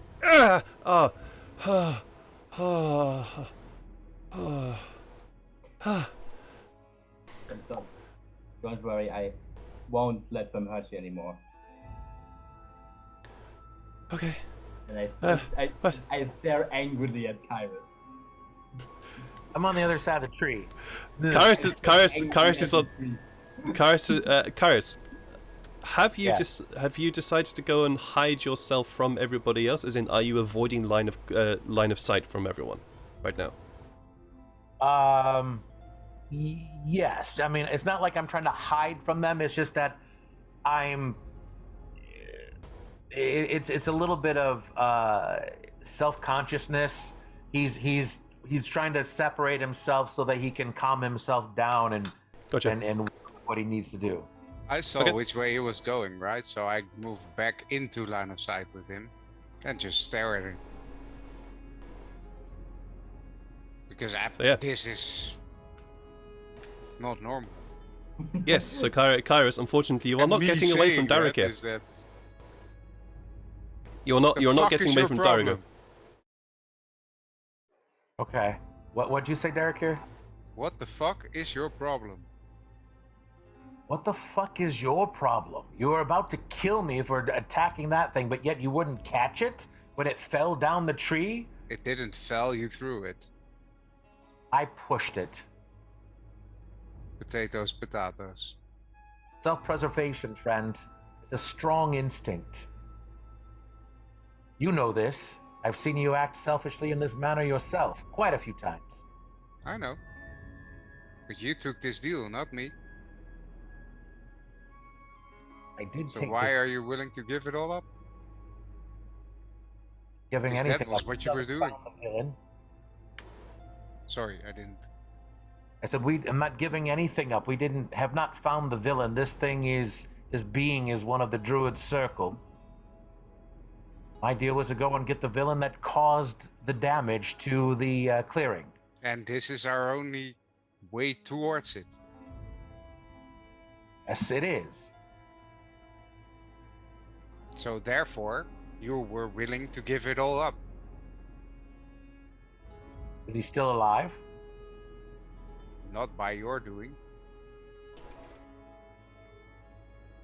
Well then, no harm, no foul. That's not true. Very true, friend. He's still alive and he can still give us instinct. Give us information. Why did you drink his blood? Because I was dying. That's You what were I also do healed. when I die. So, again, why did you drink his blood? Because I was dying. Whatever happened whoever tried to help me did not help. I felt this tremendous pain as I saw death flashing before my eyes closer than it has in a long time. As I said, self-preservation is a very strong instinct, especially for my kind. What is your kind?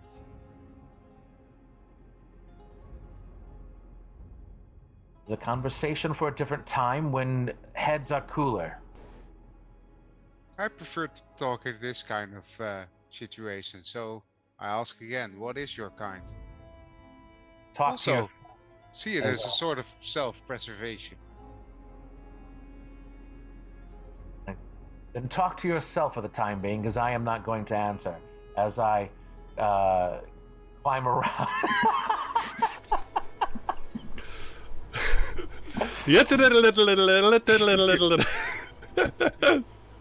Sorry. And he comes walking down the side of the tree, not climbing like he had before, but literally on the tree like this. Like walking, like it's fully Just walking extended. down, yeah. Ding, ding, ding, ding, ding, ding.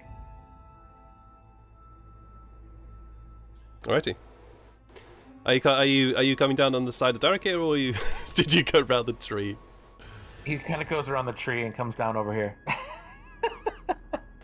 I've dismissed the map, and that it's now theaters of the mind for me. Oh, I just followed him around. I'll take But it. if you are so bad, then here, take another set of healing, and I'll cast Cure Wounds on him. Right, Kairos, please roll me a Constitution saving throw.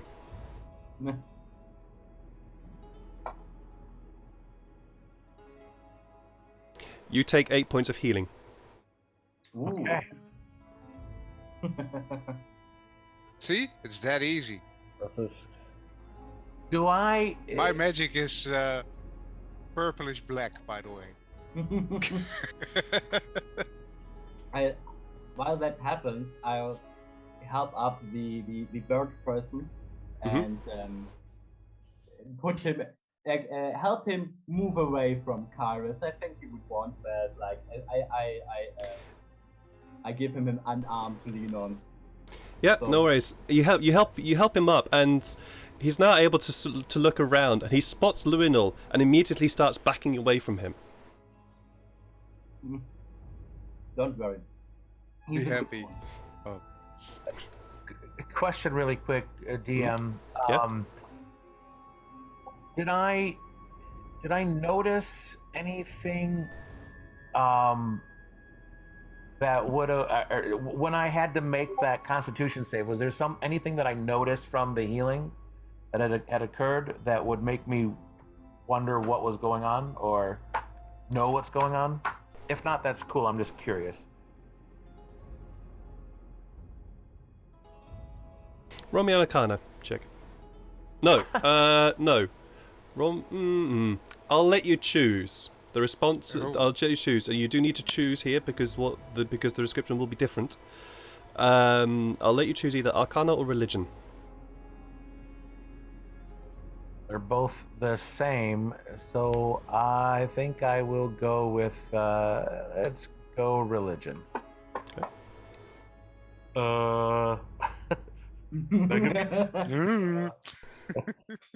Just felt like healing magic. All right. Yeah, I'm Fantasy such a Grounds. wonderful guy. Fantasy Grounds is now making you guys pay for all those nat 20s earlier. It really does. They're all Derek here's nat 20s. I didn't roll that. I'll be punished. He once he gets down as that's all going on, he just kind of sits down at the foot of the tree, closes his eyes, and just tries to start, taking some deep breaths. So I don't think I notice him backing away from Luino. Sure, no worries. I do. I was But- keeping watch on him as well. Well, you would have seen this. You would have seen him backing away as you made your way round the tree. But Sam and Braun, and of course Luinil do notice him immediately start to. He's trying to push away. He's almost trying to push off you, Sam, to try and get away from Luinil. I keep it tight, firm, but not. How can I say it? I keep a firm grip on him, but not like you're under my command. If it makes any sense. Like no, like. You're gently I- persuading him to not move. I persuade him to not move.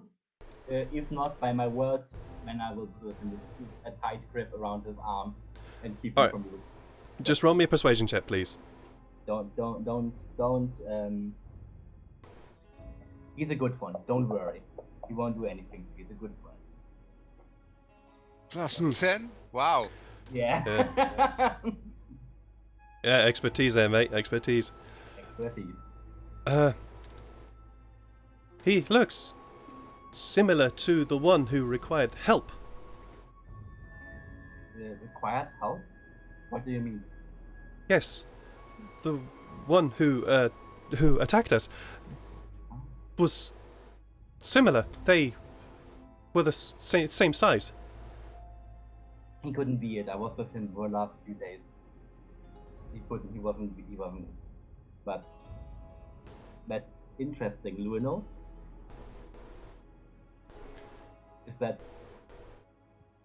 Are there This is more very- of you in this ball? Well,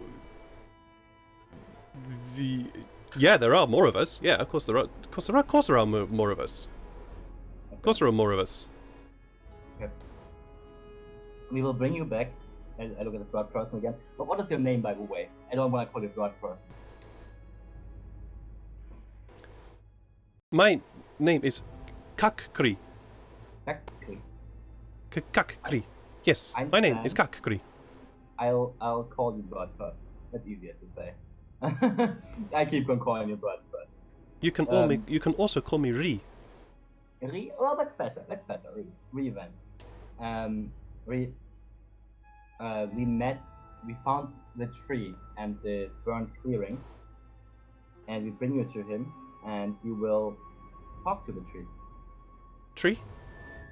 The tree. What tree? At the clearing that is burned. The one you fled from, right? There was no tree in clearing when I ran. Well, he told us. I think he said to my friend that he came in after that happened, but it's his clearing.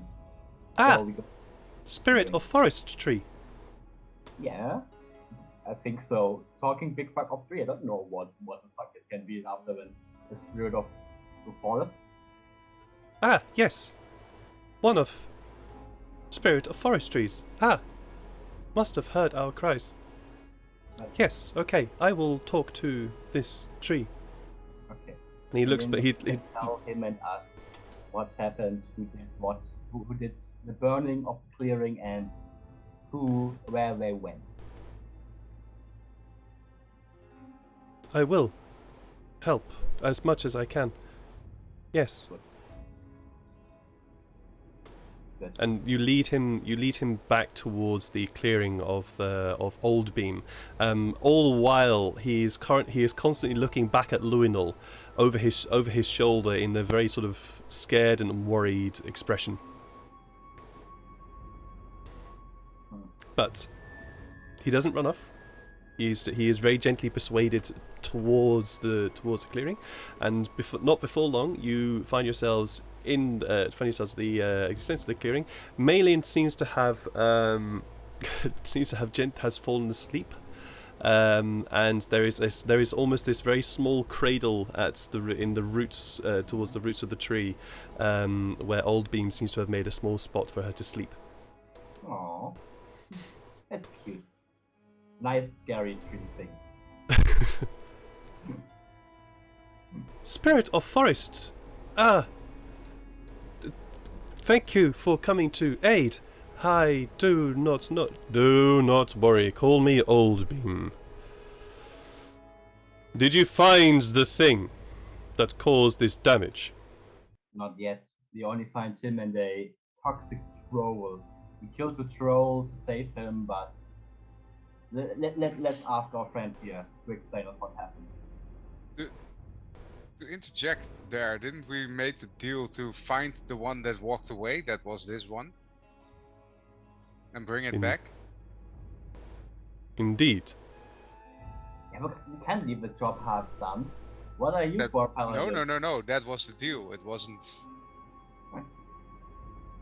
Yeah, but the deal is a deal. I thought you were the No. I'm talking out of character now. By the way, I should have said that maybe a bit earlier. But the deal was to bring this one back, not to catch the bad guy. Because we don't even know if we would be able to do that. Yeah. I think it was also didn't the tree thought that the third one was probably the one doing the burning or something like that? So yeah, I'm willing to be hired for a follow-up mission for the speaking tree. I have no problem. That's the next question, but just to carry on. So we completed our task of the journey. Indeed.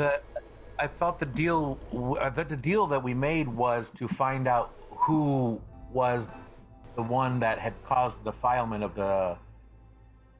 No, the deal was to get the one that got away, and that's this one that we're bringing back.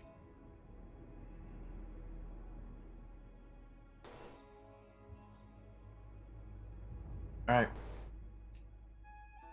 I don't remember that, but okay.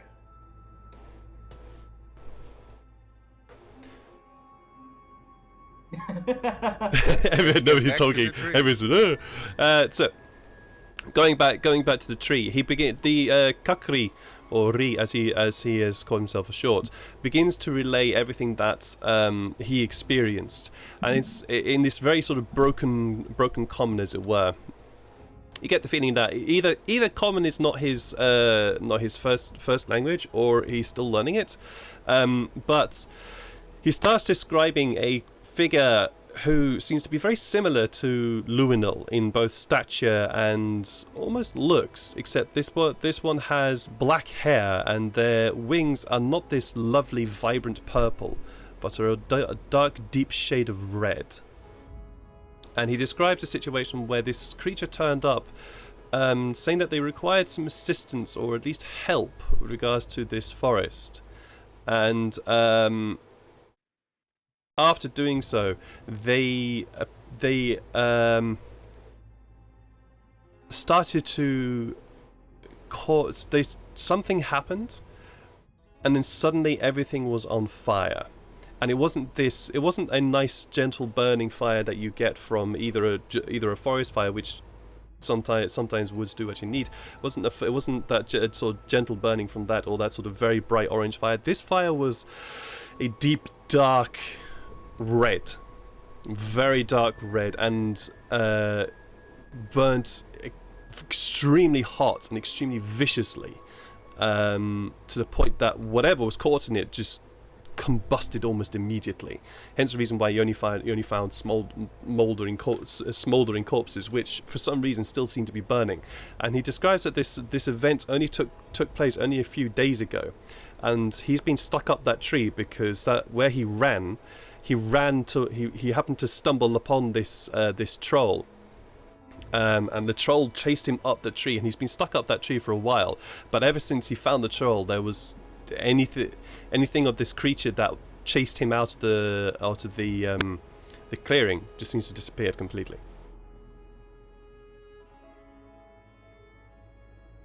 So we have to find. So the solution to this riddle is probably the fairy, or that on the news. Or did you guys? I talked about two or three. These two, I point at the burnt tiles. Are your friends, or is one of them the fairy? They are not fairy. They are Druid Circle. I am all that is left. Sorry for your loss. I can ignore him. Luino, does the description ring a bell? Do you met someone like that, or I think you can.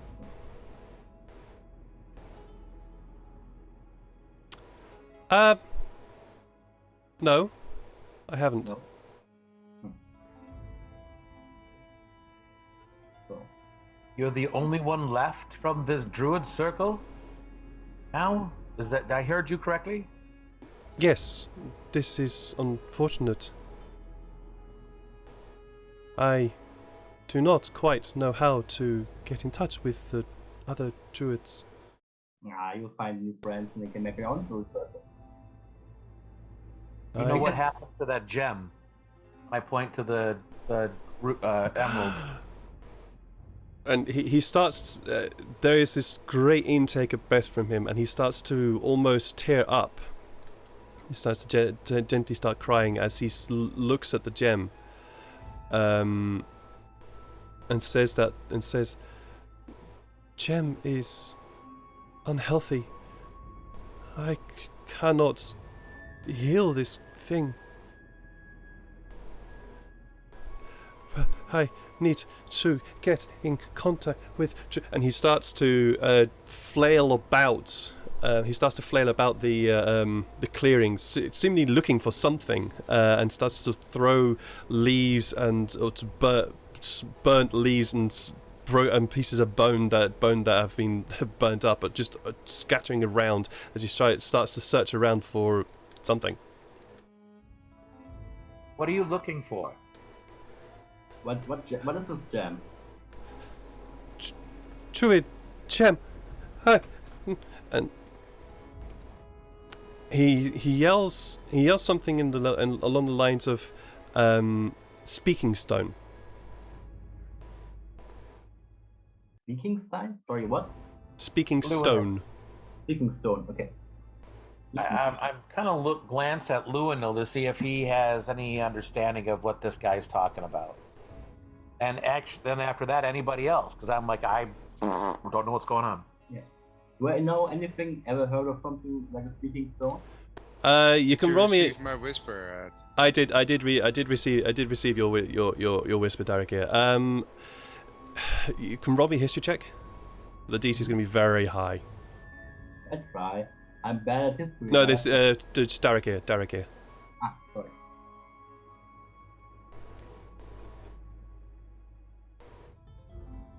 Unfortunately, you don't really know anything about fairies. The only thing that you do know is from what Luinil has told you. If he has told you anything in regards to that. And obviously the history that you have in your backstory. Yeah, because of that, I was thinking that was the reason that I would know something about it, because I would have researched it. Do you mean fairies? Do you mean fairies as a species, or fairies on this continent specifically? Okay, in that regard then, you do know that in terms of fairies, well, to your knowledge, there was only one until you met Luinol.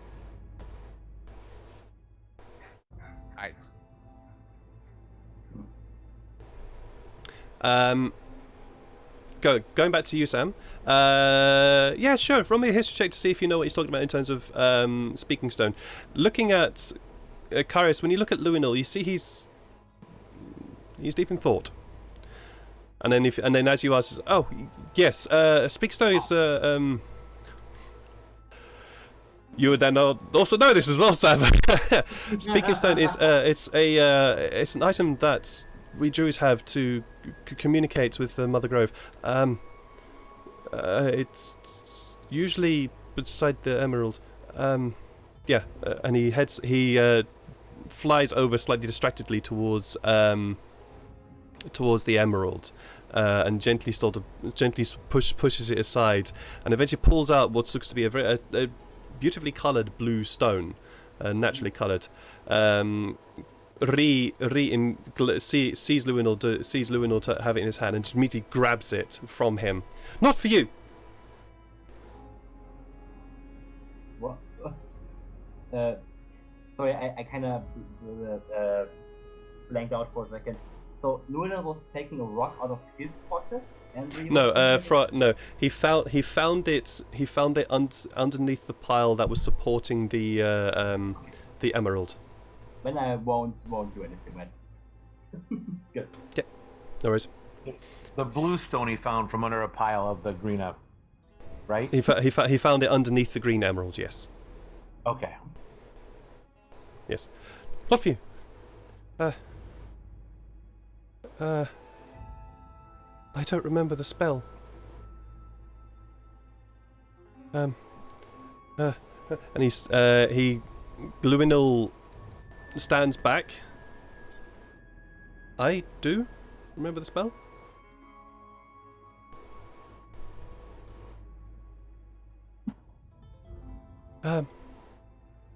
Carry on. Let Luinol try. I just say. I trust him. You should trust him as well. He's a good guy, and he's not enticed of anything that happened here. Show me persuasion check. Sir. Persuasion. Damn. Fucking hell, mate. Jeez. Fantasy ground switched around again. I mean, you can do with this bird person whatever the hell. Almost. With everything. I mean. Almost. He looks at you with this look that says, "I'm trusting you on this one," and very slowly hands the stone out to Luinol. Luinol gently takes the stone and places it down on the ground now you can see very soot and burnt earth in front of him, and draws a very large ring around it. It just sits down and then holds his hands out in a almost prayer-like fashion. It's not upwards but forwards towards it, and just gently speaks a few words under his breath, and then this blue stone immediately starts to glow with this very luminous light, and then this image of this beautiful grove opens up in front of you all. And you can see just through the grove, just through this picture, this wonderful vista of trees and waterfalls and fields. It's just a beautiful vista that opens up in front of you. And then, very quickly, this whole view is covered by this human with his big, long grey beard and big, long grey hair that just extends down his head. It extends down from his head, and you see his hair and beard is just dotted with bits of dirt and twigs and leaves and flowers all over. Yes? Who's that? Who are you? Oh, this is beautiful. Do you accept visitors at that place? Who are you? I don't know who you are. Sorry. Ree, you want to talk to her? Yes. Re, cuck, re, and he just starts nodding violently, and Luminald is there, just gently muttering under his breath, keeping this spell. Hey, Re! Who? Oh, yes, no, Reese, that's right. What? Where are your brothers? Dead. What? Dead? Why? Attack by... And Ree just points towards Luminal. No. He didn't attack them. We saved him. Another guy who looks like him attacked him. Don't mix them up. Oh yes, fairy. I knew we had one of our ranks. Luminal. Yeah, Oh yeah, Luminal. That's right. Yeah. Her. You attacked this place? No. No, we just stumbled upon you. Oh, Dampier. Nice to meet you, Dampier. Okay. The name's Kyrus, and no, we came here and saw that this grove was destroyed, and on behalf of Old Beam, we had gone to try to find who had done it, and that's when we found your friend here, the last druid of this circle here. Huh. I must go and talk with the Great One. What's about the emerald? It's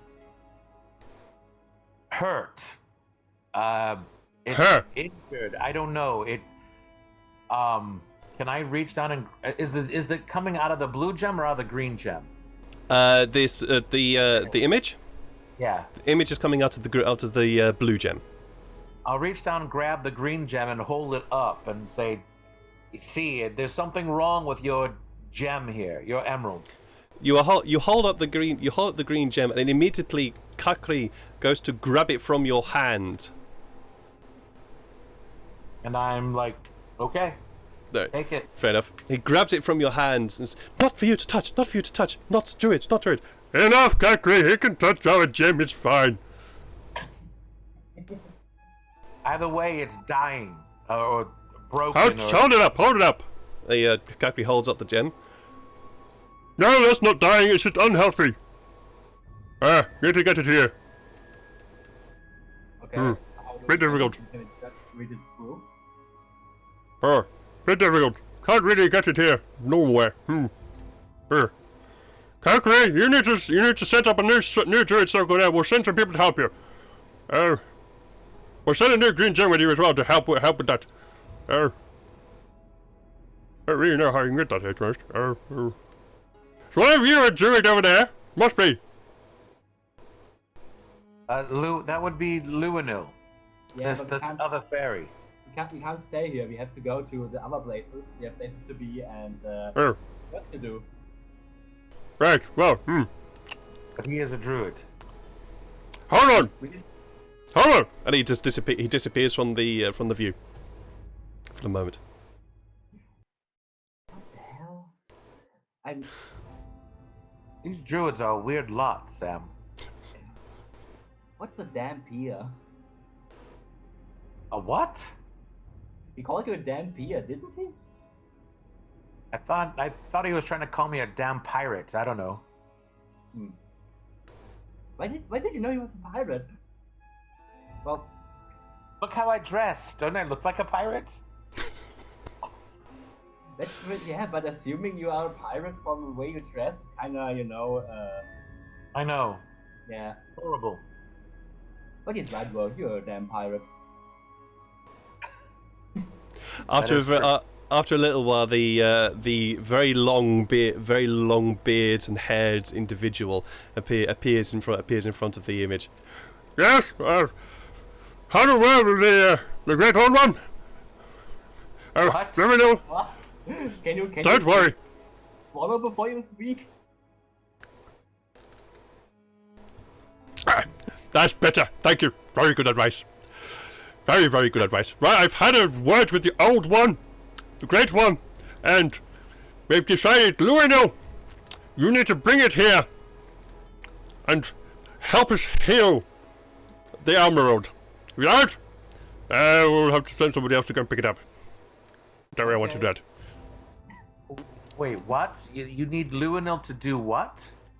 Well, bring it here to the Druid Homeland and we can heal its here properly. But Where is here? Is it on fall or is it? what? Are you in fall? Where are you at? Oh, good lord, you're there. Oh, you'll never get to here. I mean, Luna probably knows it. Luna, do you know where we have to bring it? Yes, that would be Salis. It's a bit ways away, and can't I just take it through the green way? No, can't take it through the green way. You take an unhealthy stone through the green way, it'll collapse. Can't be done. No. Okay, we'll find a way. How many of those stones do you have? We have many, but they all live with the druid circles. They can't be removed from the druid circles unless they are unhealthy. Okay.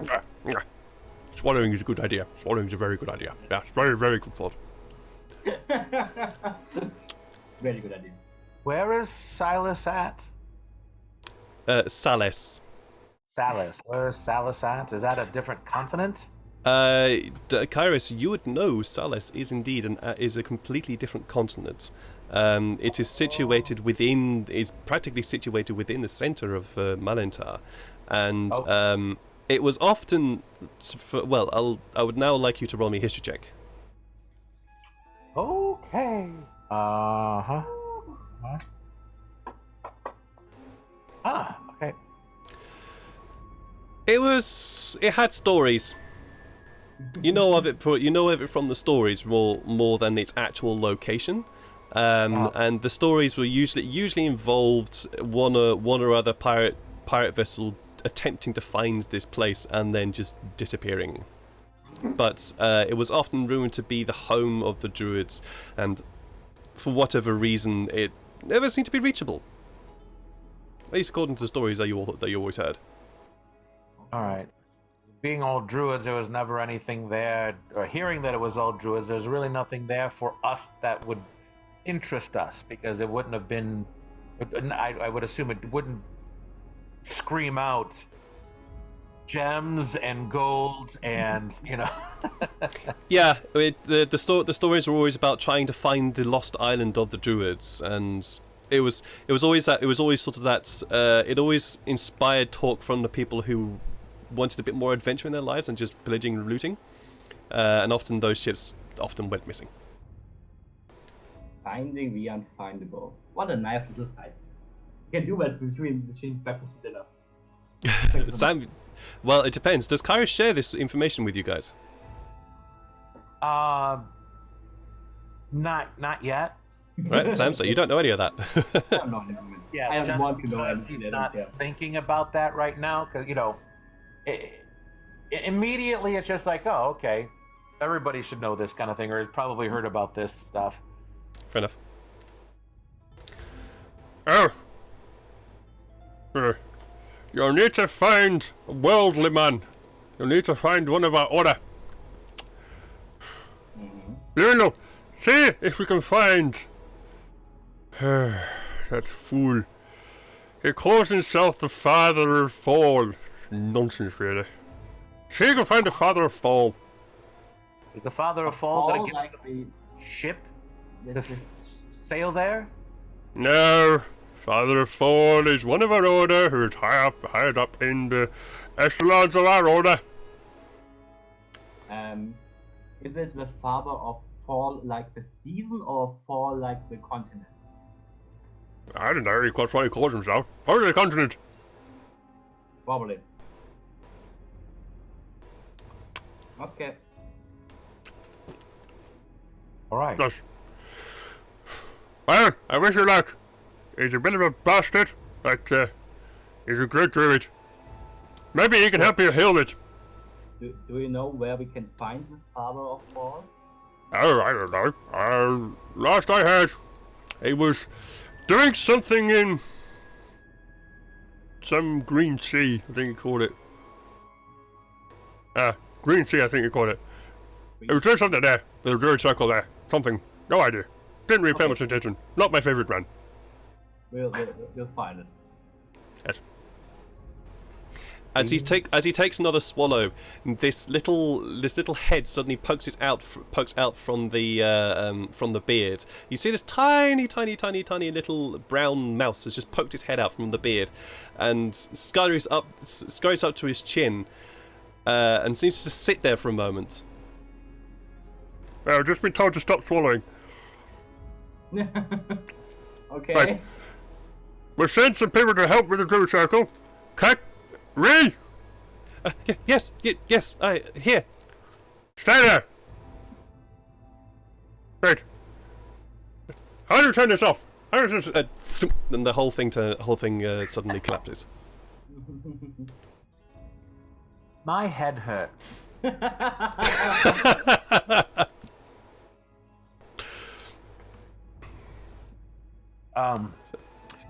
So Luino, looks like you have a mission.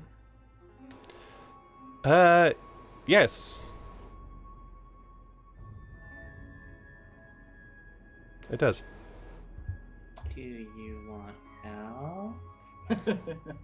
help? Yes. We'll take the gem for a moment. No idea where this person is. Never heard of the Green Sea. Help is... Yeah, help, please. All right. I know where that is. You can... Ooh.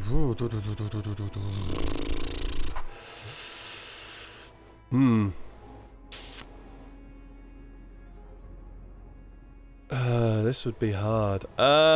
Sure, roll me a history check.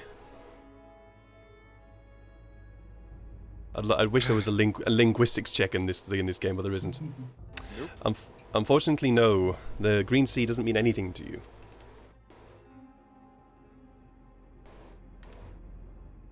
What about me? What about me? Unfortunately, Kara, this is one check that will not help you. Because the Green Sea doesn't mean anything to you. Okay. At all. Or it's not the way it was described. Right. Well, it's not a regular sea or ocean, so it must mean something different. As far as I could tell. Must be. I don't know, are there any large plains in this continent of Fall? Sam, Darky, and Braun.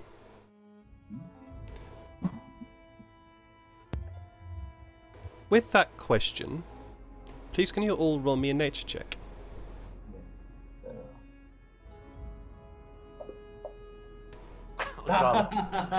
Oh no. Oh wow. Yeah. I was about to say, please, you don't. Just DC's not very high. Don't biff it. But okay, fine. 2 biffs. 2 biffs. Yeah. Fantasy grounds giveth and fantasy grounds taketh away. Yep. Giveth and taketh away. Absolutely. Derek here though.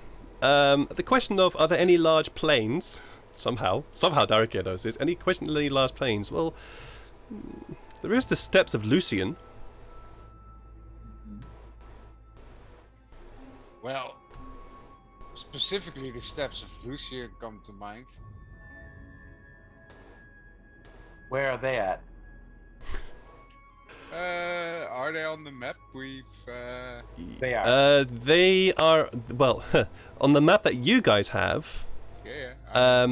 The guy, the map I was talking about. Yeah. I know that you were talking about that. The map that you guys have doesn't show the steps of Lucian, However, at the left-hand side, so what you would call the west, God, my sense of direction and cardinal points of the compass, so crap. But the west side of the map, there's an arrow that points in that direction. And beside the arrow, written in very, very small script, Steps of Lucian. It would be beside this arrow. I grew up there actually, or actually in the neighborhood. All right. But to call it the Green Sea, yeah, maybe it's sometimes of the year. All right. Well, like this is something to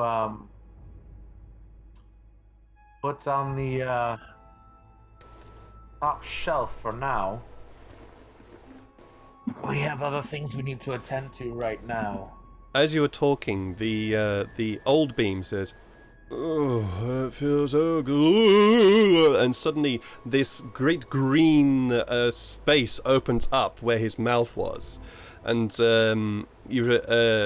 Malin is basically shoved to the side out of her little sleeping cradle that he had made for her, and stepping out of this bright green space are these two druids. One of them is very, very short. Is very clearly a dwarf, and the other one is a little bit more lanky, and is an elf of some kind. They both look around and goes, and the dwarf says, "Good lord, that was a bloody mess over here. Are you the fellas that the old one is talking to?" Yeah. What the fuck? Where did you just come out from? Did the guy warn you? Why did you wear in the tree's mouth? Oh, sorry about that, fella. That was uncomfortable. Sorry about that, fella. We're just using the green weight. I wouldn't be comfortable puking up a dwarf and an elf either, so... Yeah. No. Are you the fairy? He says, pointing to Luminal. Yeah. Right. Tell that, Jim, yes, what you're being told. Go and get out of here. Gotta go and clean stuff up. Okay. Who brought a horse and cart here? He says. That is our horse and cart. Oh, right. Also, can you make a way for us free so we can move that horse and cart towards Elder Fan? I will help in that, old Thank beam. It says old beam. And you watch as again with the same creaking and rustling, the trees behind the circle suddenly gently start to move apart, and you can see from here that you have a beautiful, lovely, clear line straight to the foot of the mountains, all the way. Thank you so much. Yes, I will return to my vigil of the woods. Aye! We've got it here now, fella. Old Beam, was it? Old Beam, yeah. We've got it here. Right, Ray, come and help with this. And you can see they start to use various cantrips and spells to start bringing flowers into bloom all around. And some of them, and the elf in particular, who's been very, very quiet up to now, starts working on the two dead druids they presumably were within the circle. Okay. Come along, Malin. Let's get back onto the cart. It's time to go. Okay. Tired. I tell towards the druid. There's also a troll carcass in that direction. Don't touch its blood. It burns. Oh, they still haven't cleared those fellas. Okay, right. Thanks for the warning. Don't worry. We will try to keep an eye out for any whatever the being was that did this. You said it was looking at what was his name, Che or Trey? The other tiefling looking guy? The druid. The red druid? druid. Oh, Kakri. Kakri. You said it was a fairy that did this? I do not know what a fairy is, but it looked like him, pointing to Luinal. exactly like Luinil, or I mean, or was it? Could you be more specific with how it looked? Didn't see much, but they did not have as. He looks, and he. It's difficult for it's unusual for a bird person to look embarrassed, but he suddenly looks quite embarrassed. Doesn't have such as nice wings as Luinil. Ooh. Were they more bat-like, or were they skeletal, or were they more bat-like and more darker red? This all over. We gotta set up Luna with a date here, I believe. I look at Sam, Derek here, and Braun, and I say perhaps an imp. Well, he says looks like a fairy. Perhaps. I don't even know what that is, but sure. But could an imp do this kind of damage? Imps are not really the mightiest of all devils. I don't know. I've only heard of them before. I've never actually met one. I don't even know that much about them, so I'm only guessing. Well, it's not our problem anymore. Alrighty, I'm going to say for the sake of expediency that you are going to be having this discussion on the carts heading out from the out and away from the my brain's just gone to sleep. From the circle, thank you. From the circle towards the hills, and that is where we are going to be ending the session tonight. Hi, Ace of Requiem. Sorry, you came just at the wrong moment there. Hope you guys had fun tonight. Yeah, it's definitely interesting. Druids give me a headache. I like the old druid guy. It looked like it was like a Monty Python sketch or some shit. I liked it. Monty Python character. I'm glad you liked that. Was a little bit of inspiration from there, yeah. I do like playing weird and silly characters. Anyways, we're going to have a quick round robin here as to the sort of memorable moments, starting with Kairos. Memorable moment? Memorable moments. Oh gosh, I don't know. There's always some good stuff going on in here. I think even though they did make my head ache, I think the whole druid thing was pretty interesting. Oh, I'm sorry about that, mate. It's like leafy Keystone Cops. Oh man, that was a bit like, yeah. I'll go with that. Sam? I had a lot of fun fighting again because I feel like every time when the fight happens, I'm not there. So I think it's only the second time I fight in this campaign after the mansion, and it was fun to see that we somehow managed to sell this scroll in one round because we were just doing so much damage and overgrew scrolls in that. Yeah.